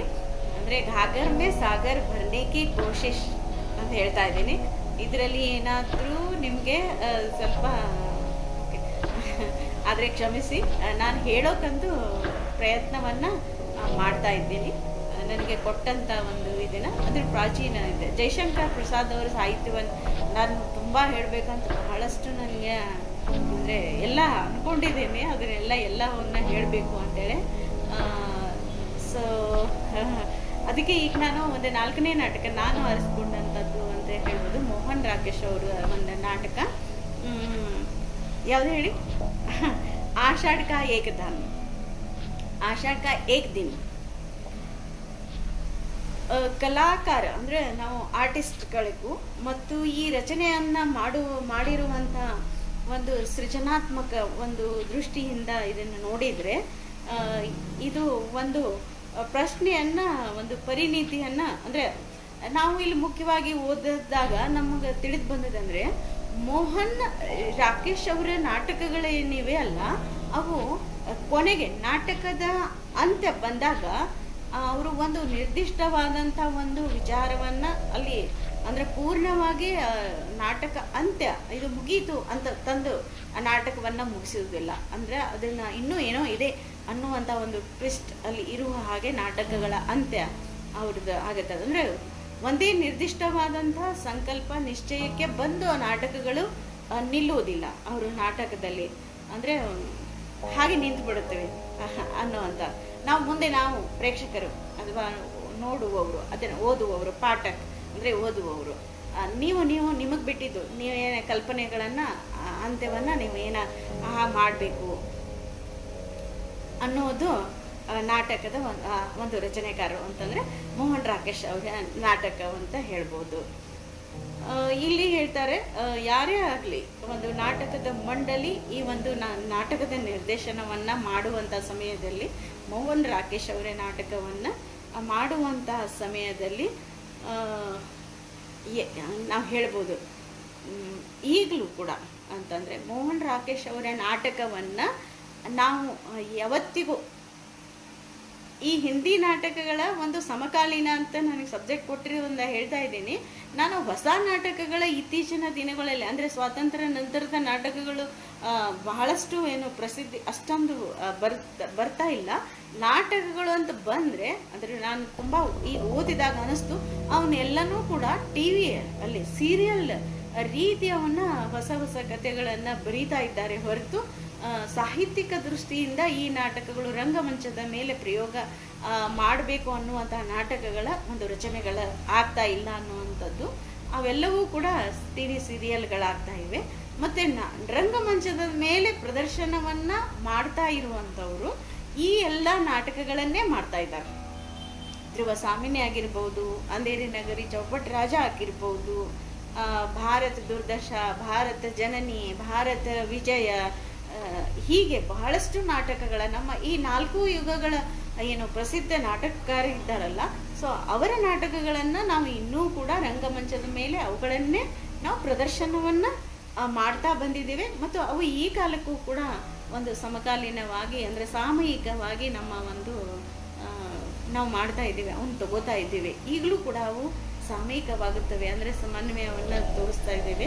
ಅಂದರೆ ಈಗಲೂ ನಾವು ಆ ನಾಟಕಗಳ ಈ ಕಾಲಿಗೂ ಪ್ರಸ್ತುತ ಅನ್ನುವಂಥ ಒಂದು ರೀತಿಯಲ್ಲಿ ಮಾಡ್ತಾ ಇದ್ದೇವೆ. ಈ ಒಂದು ನಾಟಕದಲ್ಲಿ ಯಥಾರ್ಥವಾದ ಅಂತಂದರೆ ಇದ್ದದ್ದನ್ನೇ ಇದ್ದಂಗೆ ಹೇಳುವಂಥ ಒಂದು ಭಾರತೀಯ ಸ್ವರೂಪವನ್ನು ನಿಮ್ಮ ಕಣ್ಣು ಮುಂದೆ ಕಟ್ಟಿಕೊಡುವಂಥ ಒಂದು ನಾಟಕ ಈ ಒಂದು ಆಷಾಢಕ ಏಕ್ ದಿನ, ಮೋಹನ್ ರಾಕೇಶ್ ಅವ್ರದ್ದು. ಇದರ ನಂತರ ಇನ್ನೂ ಒಂದು ನಾಟಕ ಅಂದರೆ ಬಕ್ರಿ ಅಂತ ಹೇಳಿ, ಇದು ಸರ್ವೇಶ್ವರ್ ದಯಾಲ್ ಸಕ್ಸೇನಾ ಅವರು ಬರೆದಂತಹ ನಾಟಕ. ಈ ಸರ್ವೇಶ್ವರ್ ದಯಾಲ್ ಸಕ್ಸೇನಾ ಅವರು ಈ ನಾಟಕದಲ್ಲಿ ನಾವು ಹೇಳ್ತಾ ಇದ್ದೇವೆ ಏಳನೇ ಒಂದು ದಶಕದ ಲೋಕ ತತ್ವ ಅಂತ ಏನು ಕರಿತೀವಿ ಅವನ್ನೆಲ್ಲನೂ ಪ್ರೇಕ್ಷಕರ ಮುಂದಿಟ್ಟುಕೊಂಡು ಆ ನಾಟಕಗಳ ಇದನ್ನು ಬರೆದಂಥ ಒಂದು ಬಕರಿ ಎನ್ನುವಂಥ ಒಂದು ನಾಟಕ. ಮತ್ತು ಇದು ಬಹಳ ಅತ್ಯಂತ ಪ್ರಸಿದ್ಧವಾದಂಥ ನಾಟಕ ಮತ್ತು ಬಹಳಷ್ಟು ರಂಗಮಂಚದ ಮೇಲೆ ಪ್ರದರ್ಶನವನ್ನು ಕಟ್ಟಿದಂತಹ ಅಂದರೆ ಪ್ರದರ್ಶನ ಮಾಡಿದಂತಹ ನಾಟಕ ಮತ್ತು ಬಹಳಷ್ಟು ಚರ್ಚೆಗೆ ಒಳಗಾಗಿರುವಂಥ ನಾಟಕ. ಇದು ಯಾರ್ದು? ಸಕ್ಸೇನಾ ಅವ್ರದ್ದು. ಈ ಒಂದು ನಾಟಕದಲ್ಲಿ ನೌಟಂಕಿ ಲೋಕ್ ನಾಟ್ಯ ಶೈಲಿಯಲ್ಲಿ ಇರುವಂಥದ್ದು ಈ ಒಂದು ನಾಟಕ. ನೌಟಂಕಿ ಅನ್ನುವ ಒಂದು ಬಹಳ ಒಂದು ಶಬ್ದ ಬಹಳ ಮುಖ್ಯವಾಗಿದೆ. ನಮ್ಮ ಒಂದು ಮಹಾರಾಷ್ಟ್ರದಲ್ಲಿ ಹೋದರೆ ನಾವು ಈ ನೌಟಂಕಿ, ತಮಾಷೆ ಇದೆಲ್ಲ ಈ ಒಂದು ಇದನ್ನು ಕೊಡುವಂಥ ಇದರಲ್ಲಿ ಏನಾಗಿರ್ತದೆ ಅಂದರೆ ಇದಕ್ಕೆ ಇಲ್ಲಿ ಗೀತ ಮತ್ತು ಸಂಗೀತಕ್ಕೆ ಬಹಳಷ್ಟು ಒಂದು ಪ್ರಾಮುಖ್ಯತೆ ಇಲ್ಲಿ ಇರ್ತದೆ. ನಾವು ಹೇಳಬೇಕಾದಂಥ ಒಂದು ಪ್ರಸ್ತುತಪಡಿಸ್ಬೇಕಂತ ಅಥವಾ ವ್ಯಕ್ತಪಡಿಸುವಂಥ ಎಲ್ಲವನ್ನು ಮುಖ್ಯ ಒಂದು ವಿಷಯವನ್ನು ಆ ಗೀತದ ಮುಖಾಂತರ ಮತ್ತು ಸಂಗೀತದ ಮುಖಾಂತರವೇ ಅಲ್ಲಿ ವ್ಯಕ್ತಪಡಿಸಲಾಗ್ತದೆ. ಇಂಥ ಒಂದು ಗೀತ ಸಂಗೀತಕ್ಕೆ ಹೆಚ್ಚು ಪ್ರಾಧಾನ್ಯತೆಯನ್ನು ಕೊಟ್ಟು ಈ ಒಂದು ಮಾಧ್ಯಮದಿಂದ ಮತ್ತು ಆಧುನಿಕ ಒಂದು ನಮ್ಮ ಮಧ್ಯಕಾಲದಲ್ಲಿ ಪ್ರಸ್ತುತಪಡಿಸಿರುವಂಥ ಒಂದು ಈ ನಾಟಕ ಅಂತಂದರೆ ಇದು ಬಕ್ರಿ ಅಂತ ಹೇಳ್ಬೋದು. ಇಲ್ಲಿ ಈ ಒಂದು ನಾಟಕದಲ್ಲಿ ಅದರ ಸ್ವಾರ್ಥ ಪೂರ್ತಿಯನ್ನು ಹೇಗೆ ಮಾಡಿಕೊಳ್ಳಾಗ್ತದೆ ಅಂದರೆ ಸ್ವಾರ್ಥಿ ಜನ ತಮ್ಮ ಸ್ವಾರ್ಥವನ್ನು ಸಾಧಿಸುವುದಕ್ಕಾಗಿ ಹೀಗೆಲ್ಲ ನಟನೆಯನ್ನು ಮಾಡ್ತಾರೆ ಅನ್ನುವಂಥದ್ದು ಒಂದು ತೋರಿಸಿಕೊಟ್ಟಂಥ ಒಂದು ಸರ್ವೇಶ್ವರ ಸಕ್ಸೇನಾ ಅವರ ಒಂದು ಈ ನಾಟಕ. ಇದನ್ನು ರಂಗಭೂಮಿಯ ಕಲಾವಿದರು ಈ ನಾಟಕವನ್ನು ಮಾಡಬೇಕಂತಂದರೆ ಬಹಳಷ್ಟು ಜನ ಇಷ್ಟಪಡ್ತಾರೆ ಮತ್ತು ಇದು ಬಹಳಷ್ಟು ಲೋಕಪ್ರಿಯವಾಗಿರುವಂತಹ ಒಂದು ನಾಟಕ ಅಂತ ಕೂಡ ಹೇಳ್ಬೋದು. ಬಕ್ರಿ ಸರ್ವೇಶ್ವರ್ ಸಕ್ಸೇನಾ ಅವರು ಬರೆದಿರುವಂಥ ನಾಟಕ ಇದು. ಆಮೇಲೆ ಈಗ ನಾನು 6ನೇದಾಗಿ ನಾಟಕವನ್ನು ತಗೋತಾ ಇದ್ದೀನಿ. ಯಾವುದು ಅಂತಂದರೆ ಏಕ್ ಔರ್ ದ್ರೋಣಾಚಾರ್ಯ. ಇದು ಶಂಕರ್ ಶೇಷ್ ಅನ್ನುವಂಥ ನಾಟಕಕಾರ ಬರೆದಿರುವಂಥ ಒಂದು ನಾಟಕ ಏಕ್ ಔರ್ ದ್ರೋಣಾಚಾರ್ಯ. ಈ ಒಂದು ನಾಟಕದಲ್ಲಿ ನಾನೀಗ ಹಿಂದಿಯಲ್ಲೇ ಹೇಳ್ಬಿಡ್ತೀನಿ. ಅಂದರೆ ಏನು ಅಂತಂದರೆ आधुनिक शिक्षा पद्धति पर एकलव्य और द्रोणाचार्य की कथा के माध्यम से गहरा प्रहार किया गया है इस नाटक में। क्या आधुनिक शिक्षा पद्धति पर, आधुनिक हमारे जो हम जो सिखाते हैं, मैं भी एक प्रोफेसर हूँ, तो फिर ये जो आधुनिक शिक्षा पद्धति है इस पर द्रोणाचार्य और एकलव्य इन दोनों का उदाहरण लेते हुए तो इन्होंने हमारी शिक्षा पद्धति पर गहरा प्रहार किया है. प्रहार ಅಂದರೆ ಹೊಡೆತ ಅಂತ. ಹಾಗೆ ಅಂದರೆ ಈ ನಾಟಕದಲ್ಲಿ ನಮ್ಮ ಒಂದು ಈ ಆಧುನಿಕ ಶಿಕ್ಷಣ ಪದ್ಧತಿಯನ್ನು ವ್ಯಂಗ್ಯಾತ್ಮಕವಾಗಿ ತೋರಿಸುವುದಕ್ಕಾಗಿ ಅದು ಯಾವ ರೀತಿ ಅಂದರೆ ಅದರ ಹೊಡೆತವನ್ನು ಹೇಳುವುದಕ್ಕಾಗಿ ದ್ರೋಣಾಚಾರ್ಯ ಮತ್ತು ಏಕಲವ್ಯ ಅವರ ಮಾಧ್ಯಮದಿಂದ ಈ ಒಂದು ಪದ್ಧತಿಯನ್ನು ಯಾವ ರೀತಿ ಇದೆ ನಮ್ಮ ಶಿಕ್ಷಣ ಪದ್ಧತಿ ಅಂತ ತೋರಿಸಿಕೊಡುವುದಕ್ಕಾಗಿಯೇ ರಚಿಸಿದಂತಹ ನಾಟಕ ಏಕ್ ಔರ್ ದ್ರೋಣಾಚಾರ್ಯ. ಶಂಕರ್ ಶೇಷ್ ಅನ್ನುವಂಥ ನಾಟಕಕಾರರು ಈ ನಾಟಕವನ್ನು ಬರೆದಿದ್ದಾರೆ. इस नाटक में 2 समानांतर प्रसंग एक साथ चलते हैं. 2 ಸಮಾನಾಂತರ ಪ್ರಸಂಗಗಳು ಒಂದೇ ಇದರಲ್ಲಿ ನಡೆಯುತ್ತವೆ ಅಂತಂದಂಗೆ. ಏನು ಅಂತಂದರೆ ನಾಟಕದಲ್ಲಿ 2ಗಳನ್ನ ತೋರಿಸ್ಕೊತ ಹೋಗ್ತಾರೆ. ಏನು ಅಂತಂದರೆ ಒಂದು ಏಕಲವ್ಯ ಮತ್ತು ದ್ರೋಣಾಚಾರ್ಯ, ಮತ್ತು ಅದ್ರ ಜೊತೆಗೆ ನಮ್ಮ ಒಂದು ಶಿಕ್ಷಣ ಪದ್ಧತಿಯನ್ನು ತೋರಿಸ್ಕೊತ ಹೋಗ್ತಾರೆ. ಇದು ಒಂದು ಮಹಾಭಾರತದ ಪ್ರಸಂಗವನ್ನು ತೆಗೆದುಕೊಂಡಿರುವಂಥ ಇದು. ಇದರಲ್ಲಿ ನಮ್ಮ ಈಗಿನ ಕಾಲದ ಪ್ರಾಧ್ಯಾಪಕರು ಮತ್ತು ಅವರ ಪರಿವಾರ ಹೇಗೆ ಒಂದು ತಮ್ಮ ಶಿಷ್ಯಂದರಿಗೆ ವಿದ್ಯಾರ್ಥಿಗಳಿಗೆ ಶಿಕ್ಷಣವನ್ನು ನೀಡುತ್ತದೆ ಅನ್ನುವಂಥದ್ದು ತೋರಿಸಿಕೊಡುವಂಥದ್ದು. ಜೊತೆಗೆ ಒಂದು ದ್ರೋಣಾಚಾರ್ಯ ಮತ್ತು ಏಕಲವ್ಯ ಇವರವನ್ನು 2 ಪ್ರಸಂಗಗಳು ಒಂದೇ ಒಂದು ರಂಗಮಂಚ ಮೇಲೆ 2ವನ್ನು ತೋರಿಸುವಂಥ ಒಂದು ಪ್ರಯತ್ನವನ್ನು ಈ ನಾಟಕದಲ್ಲಿ ಶಂಕರ್ ಶೇಷ್ ಅವರು ಮಾಡಿದ್ದಾರೆ ಅಂತ ಹೇಳಿ. ಏಕ್ ಔರ್ ದ್ರೋಣಾಚಾರ್ಯ ಹಮಾರೆ अपने रोजमर्रे के सरकारों से जुड़ा एक सशक्त नाटक है ಅಂತಂದರೆ ಒಂದು ಕಡೆಯಿಂದ ದ್ರೋಣಾಚಾರ್ಯ ಅಂತ ಇರುವಂಥ ಒಂದು ಶಿಕ್ಷಕರನ್ನು ಒಂದು ಕಡೆ ನಾವು ನೋಡಿದರೆ, ಮತ್ತು ಪ್ರತಿನಿತ್ಯ ದಿನ ಬೆಳಗಾದರೆ ನೋಡುವಂಥ ಈ ಸರ್ಕಾರದ ಒಂದು ಕೆಲಸಗಳನ್ನು ಮಾಡುವಂಥ ಶಿಕ್ಷಕರು ಒಂದು ರೀತಿ ಇರುವಂಥ ಒಂದು ಅತ್ಯಂತ ಬಲಶಾಲಿಯಾದಂಥ ಅಂದರೆ ಜನರ ಮೇಲೆ ಪ್ರಭಾವ ಬೀರುವಂಥ ಒಂದು ನಾಟಕ ಅಂತಂದರೆ ಇದು ಏಕ್ ಔರ್ ದ್ರೋಣಾಚಾರ್ಯ. ಇದನ್ನು ಬರೆದಂಥವರು ಶಂಕರ ಶೇಷ್ ಅವರು. ಇನ್ನು 2ನೇದಾಗಿ ಒಂದು ನಾಟಕ ಅಂತಂದರೆ ಭೀಷ್ಮ ಸಹಾನಿ ಅವರು. ಭೀಷ್ಮ ಸಹಾನಿಯವರು ಕೂಡ ಹಿಂದಿ ಸಾಹಿತ್ಯಕ್ಕೆ ತುಂಬ ಭಾಳಷ್ಟು ಕೊಡುಗೆಯನ್ನು ಕೊಟ್ಟಿದ್ದಾರೆ ಅಂತ ಹೇಳ್ಬೋದು. ಹಿಂದಿ ಸಾಹಿತ್ಯಕ್ಕೆ ಎಷ್ಟೊಂದು ಕಥೆಗಳನ್ನು ಮತ್ತು ನಾಟಕಗಳನ್ನು ಬರೆದಿದ್ದಾರೆ. ಭೀಷ್ಮ ಸಹಾನಿ ಅವರ ಇನ್ನೊಂದು ನಾಟಕ ಇದೆ ಆತ್ಮಾರಾಮ್ ಕಾ ಜೀವ್ ಅಂತ. ತುಂಬ ಅತ್ಯಂತ ವ್ಯಂಗ್ಯಾತ್ಮಕವಾಗಿ ನಮ್ಮ ಸರ್ಕಾರದ ಕೆಲಸಗಳು ಯಾವ ರೀತಿ ಮಾಡ್ತವೆ, ಯಾವ ರೀತಿ ಅಲ್ಲಿ ಕರಪ್ಷನ್ ಹೇಗಿದೆ ಅನ್ನೋದನ್ನು ತೋರಿಸಿಕೊಡೋದಕ್ಕಾಗಿ ಒಂದು ಆತ್ಮಾರಾಮ್ ಕಾ ಜೀವ್ ಅಂತೇಳಿ ಒಂದು ನಾಟಕ ಇದೆ. ತುಂಬ ಅದನ್ನು ಮೊನ್ನೆನೇ ನಾನು ಯಾರೋ ರಂಗಮಂಚದ ಮೇಲೆ ಪ್ರದರ್ಶನ ಮಾಡ್ತೀನಿ ಅಂತ ಹೇಳಿದ್ದಕ್ಕಾಗಿ ನಾಟಕವನ್ನು ನಾನು ಕನ್ನಡಕ್ಕೆ ಬರೆದು ಕಳಿಸಿದೆ ಅವರಿಗೆ. ಬಹುಶಃ ಅವರು ಪ್ರದರ್ಶನ ಕೂಡ ಮಾಡಿದರು. ಅದು ಸ್ಪರ್ಧೆಗಾಗಿ ಹೋಗಿತ್ತು. ಸೊ ಸೂಪರ್ ಇರುವಂಥ ಒಂದು ವ್ಯಂಗ್ಯ ರೀತಿ, ನಮ್ಮ ಸರ್ಕಾರ ಯಾವ ರೀತಿ ನಮ್ಮ ಜೊತೆಗೆ ನಡೆದುಕೊಡ್ತದೆ, ಯಾವ ರೀತಿ ಲಂಚವನ್ನು ತೆಗೆದುಕೊಳ್ತದೆ, ಯಾವ ರೀತಿ ನಮ್ಮ ಒಂದು ಸರ್ಕಾರದ ಕೆಲಸಗಳ ಭ್ರಷ್ಟಾಚಾರವನ್ನು ಅದ್ರ ಮುಖ ನಡೀತವೆ ಅನ್ನೋದನ್ನು ತೋರಿಸ್ಕೊಡೋದಕ್ಕಾಗಿ ಆವಾಗಿನ ಕಾಲದಲ್ಲಿ ಭೀಷ್ಮ ಸಹಾನಿಯವರು ಬರೆದಂಥ ನಾಟಕ ಇವತ್ತಿಗೂ ಕೂಡ ಇನ್ನೂ ಪ್ರಸ್ತುತವಾಗಿರುವಂಥದ್ದು ನಾಟಕ ಅಂತ ನಾನು ಹೇಳ್ತೇನೆ. ಅದು ಬರಿಬೇಕಂತಂದರೆ ನನಗೆ ತುಂಬ ಅಂದರೆ ಎಷ್ಟೊಂದು ಅಂದರೆ ನಾಟಕವನ್ನು ಕನ್ನಡಕ್ಕೆ ಅನುವಾದ ಮಾಡಬೇಕಂತ ಸಮಯದಲ್ಲಿ ಬಹಳಷ್ಟು ಅಂದರೆ ಖುಷಿ ಆಯಿತು ಆ ನಾಟಕವನ್ನು. ಮತ್ತು ಅದನ್ನು ಒಂದು ನಿಮ್ಗೆ ಗೊತ್ತಿದೆ, ಬೆಂಗಳೂರಲ್ಲಿ ಒಂದು ನಾಟಕ ಇದು ಇದೆ, ಸ್ಕೂಲ್ ಅಂತ ಹೇಳ್ಬೋದು ಅಥವಾ ಕಾಲೇಜ್ ಅಂತ ಹೇಳ್ಬೋದು. ಸೊ ಅವರು ಅಲ್ಲಿ ಕಾಂಪಿಟೇಷನ್ ಇಟ್ಟಾಗ ಹುಡುಗರೆಲ್ಲ ಅದನ್ನು ಪ್ರದರ್ಶನ ಮಾಡಿದರು. ಅದನ್ನು ನಾನು ಕನ್ನಡಕ್ಕೆ ಅನುವಾದ ಮಾಡಿ ಕಳಿಸಿದೆ. ಅಂದರೆ ಭೀಷ್ಮ ಸಹಾನಿಯವ್ರ ಬಗ್ಗೆ ಹೇಳ್ತಾ ನಾನು ಹೇಳಿದೆ. ಭೀಷ್ಮ ಸಹಾನಿಯವರು ಅತ್ಯಂತ ಪ್ರಸಿದ್ಧ ಹಿಂದಿ ಸಾಹಿತ್ಯಕ್ಕೆ ತಮ್ಮದೇ ಆದಂತಹ ಕೊಡುಗೆಯನ್ನು ಕೊಟ್ಟಂಥವರು. ಕಬೀರ್ ಕಡಾ ಬಾಜಾರ್ ಮೇ ಅನ್ನುವಂಥ ಅವರ ನಾಟಕ.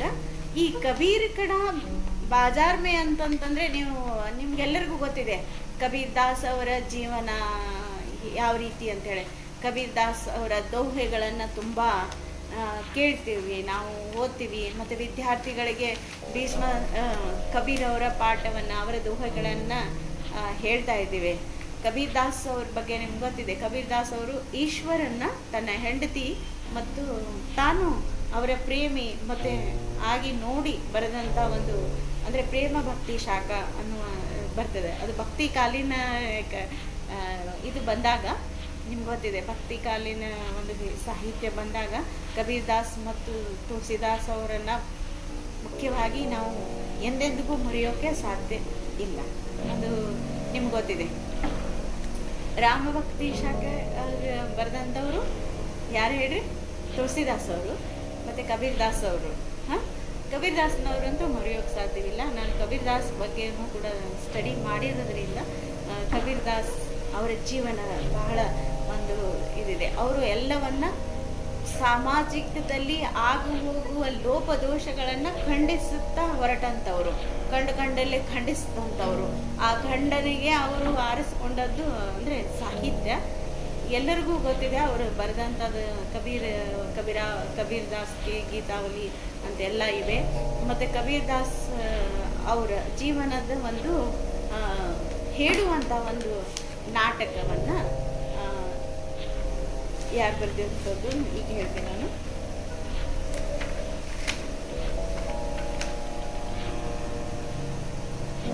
ಭೀಷ್ಮ ಸಹಾನಿ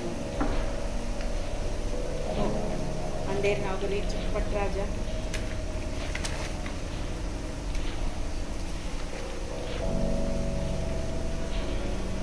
ಭೀಷ್ಮ ಸಹಾನಿ ಅವ್ರ ಬಗ್ಗೆನೇ ಹೇಳ್ತಾ ಇದ್ದೆ. ಕಬೀರ್ ಕಡಾ ಬಾಜಾರ್ ಮೇ ಅಂತೇಳಿ. ಇದು ಕಬೀರ್ ದಾಸ್ ಅವರ ಜೀವನ ಮತ್ತು कबीर की कविता, उन्होंने क्या क्या जो लिखे हैं उनकी कविता, उससे भी और बड़ा वो एक कलाकार भी थे, वो गाते थे. ಮತ್ತು ಮಹಾತ್ಮ ಮತ್ತು ಅವರು ತಮ್ಮ ತತ್ಕಾಲೀನ ವ್ಯವಸ್ಥೆ ಖಂಡಿಸುತ್ತಾ ಹೋದಂಥವ್ರು. ಆಡಂಬರ ಆಗಿರ್ಬೋದು, ಮೂರ್ತಿ ಪೂಜೆ ಆಗಿರ್ಬೋದು, ಯಾವ ರೀತಿ ಜನ ಸಮಾಜದಲ್ಲಿ ಒಂದು ಸಾರಿ ಕಬೀರ್ ದಾಸ್ ಅವರು ಹೇಳ್ತಾರೆ, ಪತ್ತರ್ ಪೂಜೆ ತೋ ಅಗರ್ ತುಮೆ ಭಗವಾನ್ ಮಿಲ್ತಾ ಹೈ ಹೇಳ್ತಾರವ್ರು. ನೀನು ಕಲ್ಲನ್ನು ಪೂಜಿಸಿದರೆ ನಿನಗೆ ದೇವರು ಸಿಗೋ ಹಾಗಿದ್ರೆ ನಾನು ಆ ಒಂದು ಬೆಟ್ಟವನ್ನೇ, ಕಲ್ಲಿನ ಬೆಟ್ಟವನ್ನೇ ಪೂಜಿಸ್ತೇನೆ ಅನ್ನುವಂಥ ಮಾತನ್ನು ಹೇಳ್ತಾರವರು. ಸೊ ಅವರ ಜೀವನದ ಮೇಲೆ ಪ್ರಸ್ತುತಪಡಿಸುವಂಥ ಒಂದು ನಾಟಕ ಭೀಷ್ಮ ಸಹಾನಿ ಅವರು ಬರೆದಿದ್ದು ಕಬೀರ್ ಕಡಾ ಬಾಜಾರ್ ಮೇ ಅಂತ. ಮತ್ತು ಈಗ ಇರುವಂಥ ಸಾಂಪ್ರದಾಯಿಕ ಒಂದು ನಾವೇನು ಹೇಳ್ತೀವಿ ಡೋಂಗಿ ಅಂತ ಏನು ಹೇಳ್ತೀವಿ, ಮತ್ತು ಈಗ ತನಾವ್ ಅಂತ ಹೇಳ್ತೀವಿ. ಆ ತನಾವ್ ಅಂತಂತಂದರೆ ಇರುವಂಥ ಪರಿಸ್ಥಿತಿ, ಒಂದು ಸಮಾಜದಲ್ಲಿ ಇರುವಂಥ ನಮ್ಮ ಈಗಿನ ಒಂದು ಕಾಲಕ್ಕೂ ಕೂಡ ಪ್ರಸ್ತುತವಾಗಿರುವಂಥದ್ದು. ಎಷ್ಟೋ ವರ್ಷದಿಂದ ಕಬೀರ್ ದಾಸರಿಂದ ಹೇಳ್ತಾನೆ ಇದ್ದಾರೆ, ನಾವು ಧರ್ಮ ಮತ್ತು ಬೇರೆ ಬೇರೆ ಅಂತ ಮಾಡಬಾರ್ದು, ಅಥವಾ ಒಂದು ಜಾತಿ ಭೇದವನ್ನು ಜಾತಿ ಭೇದವನ್ನು ಖಂಡಿಸಿದಂಥ ಕಬೀರ್ದಾಸರು ಮಾಡ್ತಾನೆ ಇದ್ದಾರೆ. ಅವರು ಹೇಳ್ತಾ ಇದ್ದಾರೆ, ಆ ಕಾಲದಿಂದ ಈ ಕಾಲದವರೆಗೂ ಎಷ್ಟೊಂದು ಒಂದು ಮಹಾಪುರುಷರು ಬಂದು ಹೋದ್ರು ಹೇಳ್ತಾರೆ, ಎಲ್ಲರೂ ಹೇಳ್ತಾ ಇದ್ದಾರೆ. ಇವತ್ತಿಗೂ ಕೂಡ ಪ್ರಸ್ತುತ ಇನ್ನೂ ಕೂಡ ನಮ್ಮಲ್ಲಿ ಜಾತಿ ಭೇದ ಅನ್ನೋದು ಇನ್ನೂ ಇದೆ. ಅದನ್ನು ಹೋಗಲಾಡಿಸೋದಕ್ಕೆ ತುಂಬ ಜನ ನಾವು ಎಲ್ಲರೂ ಕಷ್ಟಪಡ್ತಾ ಇದ್ದೇವೆ, ಪಡಬೇಕು ಮತ್ತು ಅದು ಹೋಗಬೇಕು ಅನ್ನುವಂಥದ್ದು. ಇನ್ನು ಒಂದು 8ನೇ ಒಂದು ನಾಟಕ, ಈ 7ನೇ ನಾಟಕ ಕಬೀರ್ ಕಡಾ ಬಾಜಾರ್ ಮೇ, ಭೀಷ್ಮ ಸಹಾನಿಯವರು ಬರೆದಂಥ, ಈಗಲೂ ಕೂಡ ಸಾಮಾಯಿಕ ಅಂದರೆ ಈಗಿನ ಒಂದು ಸಂಪ್ರದಾಯ ರೂಢಿವಾದ ಇದು ಏನಿದೆ ಇದನ್ನು ತೋರಿಸಿಕೊಡುವಂಥದ್ದು. ನಮ್ಮ ದೇಶದಲ್ಲಿ ಈಗಲೂ ಕೂಡ ಸಾಂಪ್ರದಾಯಿಕತ್ವ ಮತ್ತು ರೂಢಿವಾದ ಎಲ್ಲವೂ ಇನ್ನೂ ಹೋಗಿಲ್ಲ, ಇನ್ನೂ ಇದೆ. ಅವತ್ತಿನಿಂದ ಇವತ್ತಿನವರೆಗೂ ಹೇಳ್ತಾ ಇದ್ರೂ ಕೂಡ ಬರೀ ಬಾಯಿ ಮಾತಲ್ಲಿ ಆಗುತ್ತೆ, ಆದರೆ ಅದನ್ನು ಯಾರೂ ಹೋಗಲಾಡಿಸಲು ಸಾಧ್ಯವಿಲ್ಲ. ಅದಕ್ಕಾಗಿ ಇದು ಇನ್ನೂ ಕೂಡ ಸಾಮಯಿಕವಾದಂಥ ನಾಟಕ ಅಂತ ಹೇಳ್ಬೋದು. ಇದನ್ನು ಪ್ರಸ್ತುತಪಡಿಸುವ ಒಂದು ಈಗಿನ ಕಲಾವಿದರು ಕೂಡ ಈಗಲೂ ಕೂಡ ಅನೇಕ ಕಡೆಗಳಲ್ಲಿ ಈ ಒಂದು ಕಬೀರ್ ಕಡಾ ಬಾಜಾರ್ ಮೇ ಅನ್ನುವಂಥ ನಾಟಕ ಬೇರೆ ಬೇರೆ ಭಾರತದ ಒಂದು ದೇಶದ ಬೇರೆ ಬೇರೆ ಕಡೆಗಳಲ್ಲಿ ಪ್ರಸ್ತುತಪಡಿಸಲಾಗ್ತಾ ಇದೆ. ಇನ್ನು 8ನೇ ಒಂದು ನಾಟಕ ಅಂತಂದರೆ ಮನ್ನು ಭಂಡಾರಿಯವರು. ಮನ್ನು ಭಂಡಾರಿಯವರು ಒಂದು ನಮ್ಮ ಹಿಂದಿ ಸಾಹಿತ್ಯದಲ್ಲಿ, ಆಧುನಿಕ ಹಿಂದಿ ಸಾಹಿತ್ಯದಲ್ಲಿ ಅನೇಕ ಸಾರಿ ಜಾಪಾನ್ ಅಲ್ಲಿ ಎಲ್ಲ ಹಿಂದಿ ಸಾಹಿತ್ಯದ ಒಂದು ಕವಿಗೋಷ್ಠಿ ಆಗಿರ್ಬೋದು, ಸಮ್ಮೇಳನ ಆಗಿರ್ಬೋದು, ಎಲ್ಲ ಹೋಗಿ ಅವರ ಒಂದು ಸಂಸ್ಮರಣ ಗ್ರಂಥಗಳನ್ನು ಕೂಡ ನಾವು ಇನ್ನೂ ಓದ್ತಾ ಇದ್ದೇವೆ. ಮನ್ನು ಭಂಡಾರಿಯವರ ಕಥೆಗಳು ಓದ್ತಾ ಇದ್ದೇವೆ. ನಾವು ಹಿಂದಿ ಸಾಹಿತ್ಯವನ್ನು ಓದುವಂಥ ಎಲ್ಲ ವಿದ್ಯಾರ್ಥಿಗಳು ಇನ್ನೂ ಕೂಡ ಓದ್ತಾ ಇದ್ದಾರೆ. ಪ್ರಸಿದ್ಧ ಲೇಖಕಿ ಅವರು ಮನ್ನು ಭಂಡಾರಿಯವರು. ಇವರು ಬರೆದಂಥ ಒಂದು ನಾಟಕ ಮಹಾಭೋಜ ಅಂತೇಳಿ, ಇದನ್ನ ಮಹಾಭೋಜ, ಇದನ್ನ ಅಂದ್ರೆ ಬರೆದಾಗ ಇವರು ಉಪನ್ಯಾಸವಾಗಿತ್ತದು. ಉಪನ್ಯಾಸ ಅಂತಂದ್ರೆ ಕಾದಂಬರಿ. ಈ ನಾಟಕವನ್ನ ಅಂದ್ರೆ ನಾಟಕಕ್ಕೆ ಆಮೇಲೆ ಅದನ್ನ ರೂಪಾಂತರ ಮಾಡಲಾಯಿತು. ಮೊದಲು ಅವರು ಉಪನ್ಯಾಸವನ್ನ ಬರೆದ್ರು. ಇದು ಉಪನ್ಯಾಸ ಆಗಿದ್ರೂ ಕೂಡ ನಂತರ ಇದು ರೂಪಾಂತರವಾದಾಗ ನಾಟಕವಾಗಿ ಬಹಳಷ್ಟು ಚರ್ಚೆಗೆ ಒಳಗಾದಂತಹ ಒಂದು ನಾಟಕ ಇದು. ಏನಂತಂತಂದ್ರೆ ಇಲ್ಲಿ ನಮ್ಮ ಇದನ್ನ ರಾಜನೈತಿಕ ಒಂದು ವಿಷಯ ಸಬ್ಜೆಕ್ಟನ್ನು ಇಟ್ಕೊಂಡ ಬರೆದಂಥ ಒಂದು ಈ ನಾಟಕ ಇದು ಮಹಾಭೋಜ್ ಅಂತೇಳಿ. ಅಂದರೆ ಯಾವಾಗ ಎಲೆಕ್ಷನ್ಗಳು ಬರ್ತಾವಲ್ಲ, ನಮ್ಮಲ್ಲಿ ಚುನಾವಣೆ ಅಂತ ನಾವು ಕರಿತೇವೆ, ಬಂದಾಗ ಯಾವ ರೀತಿ ನೇತಾ ಮುಖಂಡರು ಇವರು ನಡೆದುಕೊಳ್ತಾರೆ, ಯಾವ ರೀತಿ ನಡೆದುಕೊಳ್ತಾರೆ ಅಂತಂದ್ರೆ ಅಂದರೆ ಓಟ್ಗಾಗಿ ಇದು ಈಗಲೂ ಕೂಡ ಸಾಮಯಿಕವಾಗಿರುವಂಥ ನಾಟಕ. ಯಾಕಂತಂತಂದರೆ ನಿಮ್ಗೆ ಗೊತ್ತಿದೆ, ಚುನಾವಣೆ ಸಂದರ್ಭದಲ್ಲಿ ಮುಖಂಡರು ಬಹಳಷ್ಟು ಅನೇಕ ಭರವಸೆಗಳನ್ನು ಕೊಡ್ತಾ ಹೋಗ್ತಾರೆ. ಆಮೇಲೆ ಚುನಾವಣೆ ಆದ ನಂತರ ಎಲ್ಲ ಭರವಸೆಗಳು ಮಣ್ಣಪಾಲಾಗಿ ಆಗ್ತವೆ. ಯಾಕಂದರೆ ಯಾವ ಭರವಸೆಗಳನ್ನು ಈಡೇರಿಸುವುದಿಲ್ಲ. ಇಂಥ ಒಂದು ಚುನಾವಣೆ ಸಂದರ್ಭದಲ್ಲಿ ಮುಖಂಡರು ನಡೆದುಕೊಳ್ಳುವಂಥ ಒಂದು ರೀತಿ, ಆ ಕಥ್ಯವನ್ನು ಇಟ್ಟುಕೊಂಡಂಥ, ಆ ವಿಷಯವನ್ನು ಇಟ್ಕೊಂಡಂಥ ರಚಿಸಿದಂಥ ಒಂದು ಉಪನ್ಯಾಸ ಇದು. ಯಾರ್ದು ಹೇಳ್ರಿ? ಮನ್ನು ಭಂಡಾರಿಯವ್ರದ್ದು. ಇದು ಉಪನ್ಯಾಸ. ಆದರೆ ಮುಂದೆ ಕಾಲಾಂತರದಲ್ಲಿ ಇದು ಉಪನ್ಯಾಸವನ್ನು ಅದನ್ನು ನಾಟಕಕ್ಕೆ ರೂಪಾಂತರ ಮಾಡಿ ಅಳವಡಿಸಿ ಮತ್ತು ರಂಗಮಂಚದ ಮೇಲೆ ಪ್ರದರ್ಶನವನ್ನು ಮಾಡಲಾಯಿತು. ಅಂದರೆ ಯಾವ ರೀತಿ ಚುನಾವಣೆ ಸಂದರ್ಭದಲ್ಲಿ ಒಂದು ಬಡ ಕುಟುಂಬದ ಮೇಲೆ, ಬಡ ಜನರ ಮೇಲೆ ಯಾವ ರೀತಿ ಇವರು ಹತ್ಯೆಗಳನ್ನು ಮಾಡ್ತಾರೆ. ಮತ್ತು ಹತಿಯಾರ್ ಅಂದರೆ ಏನು ಹೇಳ್ರಿ? ಸಾಧನೆ. ಅವರನ್ನೇ ಸಾಧನೆಯನ್ನಾಗಿ ಇಟ್ಟುಕೊಂಡು, ಬಡ ಜನರನ್ನು ಸಾಧನೆಯನ್ನು ಇಟ್ಟುಕೊಂಡು ತಮ್ಮ ಒಂದು ಚುನಾವಣೆಯ ಸಂದರ್ಭದಲ್ಲಿ ತಾವು ಯಾವ ರೀತಿ ಓಟ್ಗಾಗಿ ನಟನೆಯನ್ನು ಮಾಡ್ತಾರೆ ಅನ್ನುವಂಥ ಒಂದು ರಾಜಕೀಯ ಒಂದು ಪರಿಸ್ಥಿತಿಯನ್ನು ಜನರ ಎದುರಿಗೆ ಪ್ರಸ್ತುತಪಡಿಸುವ, ತೋರಿಸಿಕೊಡುವ ಒಂದು ನಾಟಕ ಮನ್ನು ಭಂಡಾರಿಯವರು ಅತ್ಯಂತ ಪ್ರಸಿದ್ಧವಾದುದು ಯಾವುದಂತಂದರೆ ಮಹಾಭೋಜ ಅನ್ನುವಂಥದ್ದು. ಆಮೇಲೆ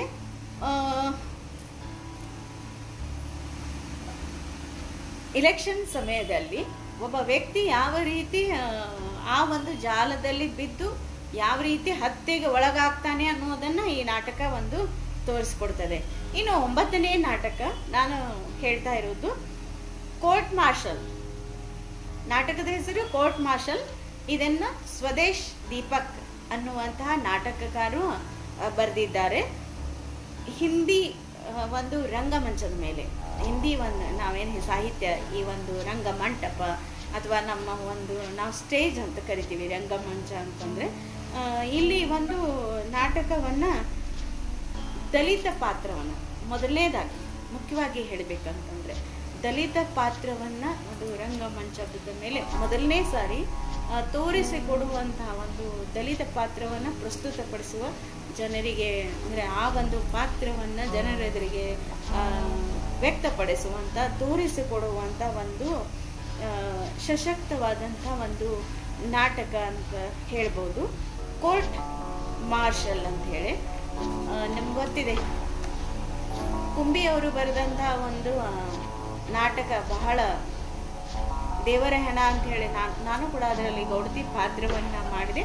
ಅದು ಕೂಡ ದಲಿತ ವರ್ಗದ ಮೇಲೆ ನಡೆಯುವಂಥ ಒಂದು ಅತ್ಯಾಚಾರವನ್ನು ಮತ್ತು ಅವರು ಹೇಗೆ ಬಂಡೆ ಹೇಳ್ತಾರೆ, ಅತ್ಯಾಚಾರವನ್ನು ಸಹಿಸುವವರೆಗೆ ಸಹಿಸಿಕೊಳ್ಳುವುದು ಅಷ್ಟೇ, ಯಾವಾಗ ನಮಗೆ ಸಹಿಸಿಕೊಳ್ಳಲು ಸಾಧ್ಯವಿಲ್ಲ ಅಂತ ಅಂದಾಗ ಅವರು ಹೇಗೆ ದಂಗೆ ಹೇಳ್ತಾರೆ ಅನ್ನುವಂಥದ್ದನ್ನು ತೋರಿಸ್ಕೊಡುವಂಥ ಕುಂಬಿಯವರು ಬರೆದಂಥ ನಾಟಕ ದೇವರ ಹೆಣ.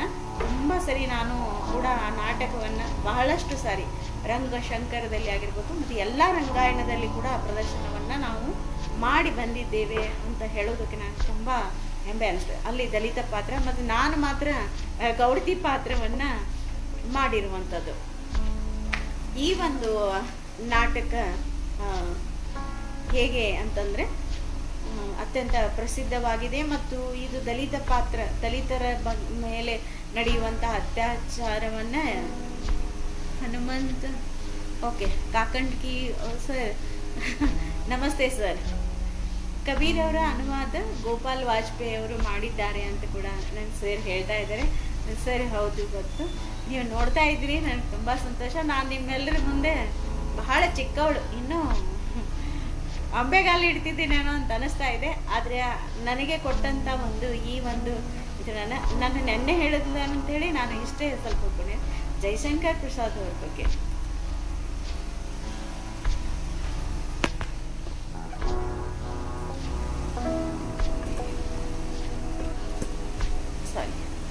ಜೈಶಂಕರ್ ಪ್ರಸಾದ್ ಅವ್ರ ಬಗ್ಗೆ ಭಾಳಷ್ಟು ನನಗೆ ಮಾತನಾಡಬೇಕು ಅಂಥೇಳಿ ಭಾಳಷ್ಟು ಅವರ ನಾಟಕಗಳನ್ನು ನಾನು ಹೀಗೆ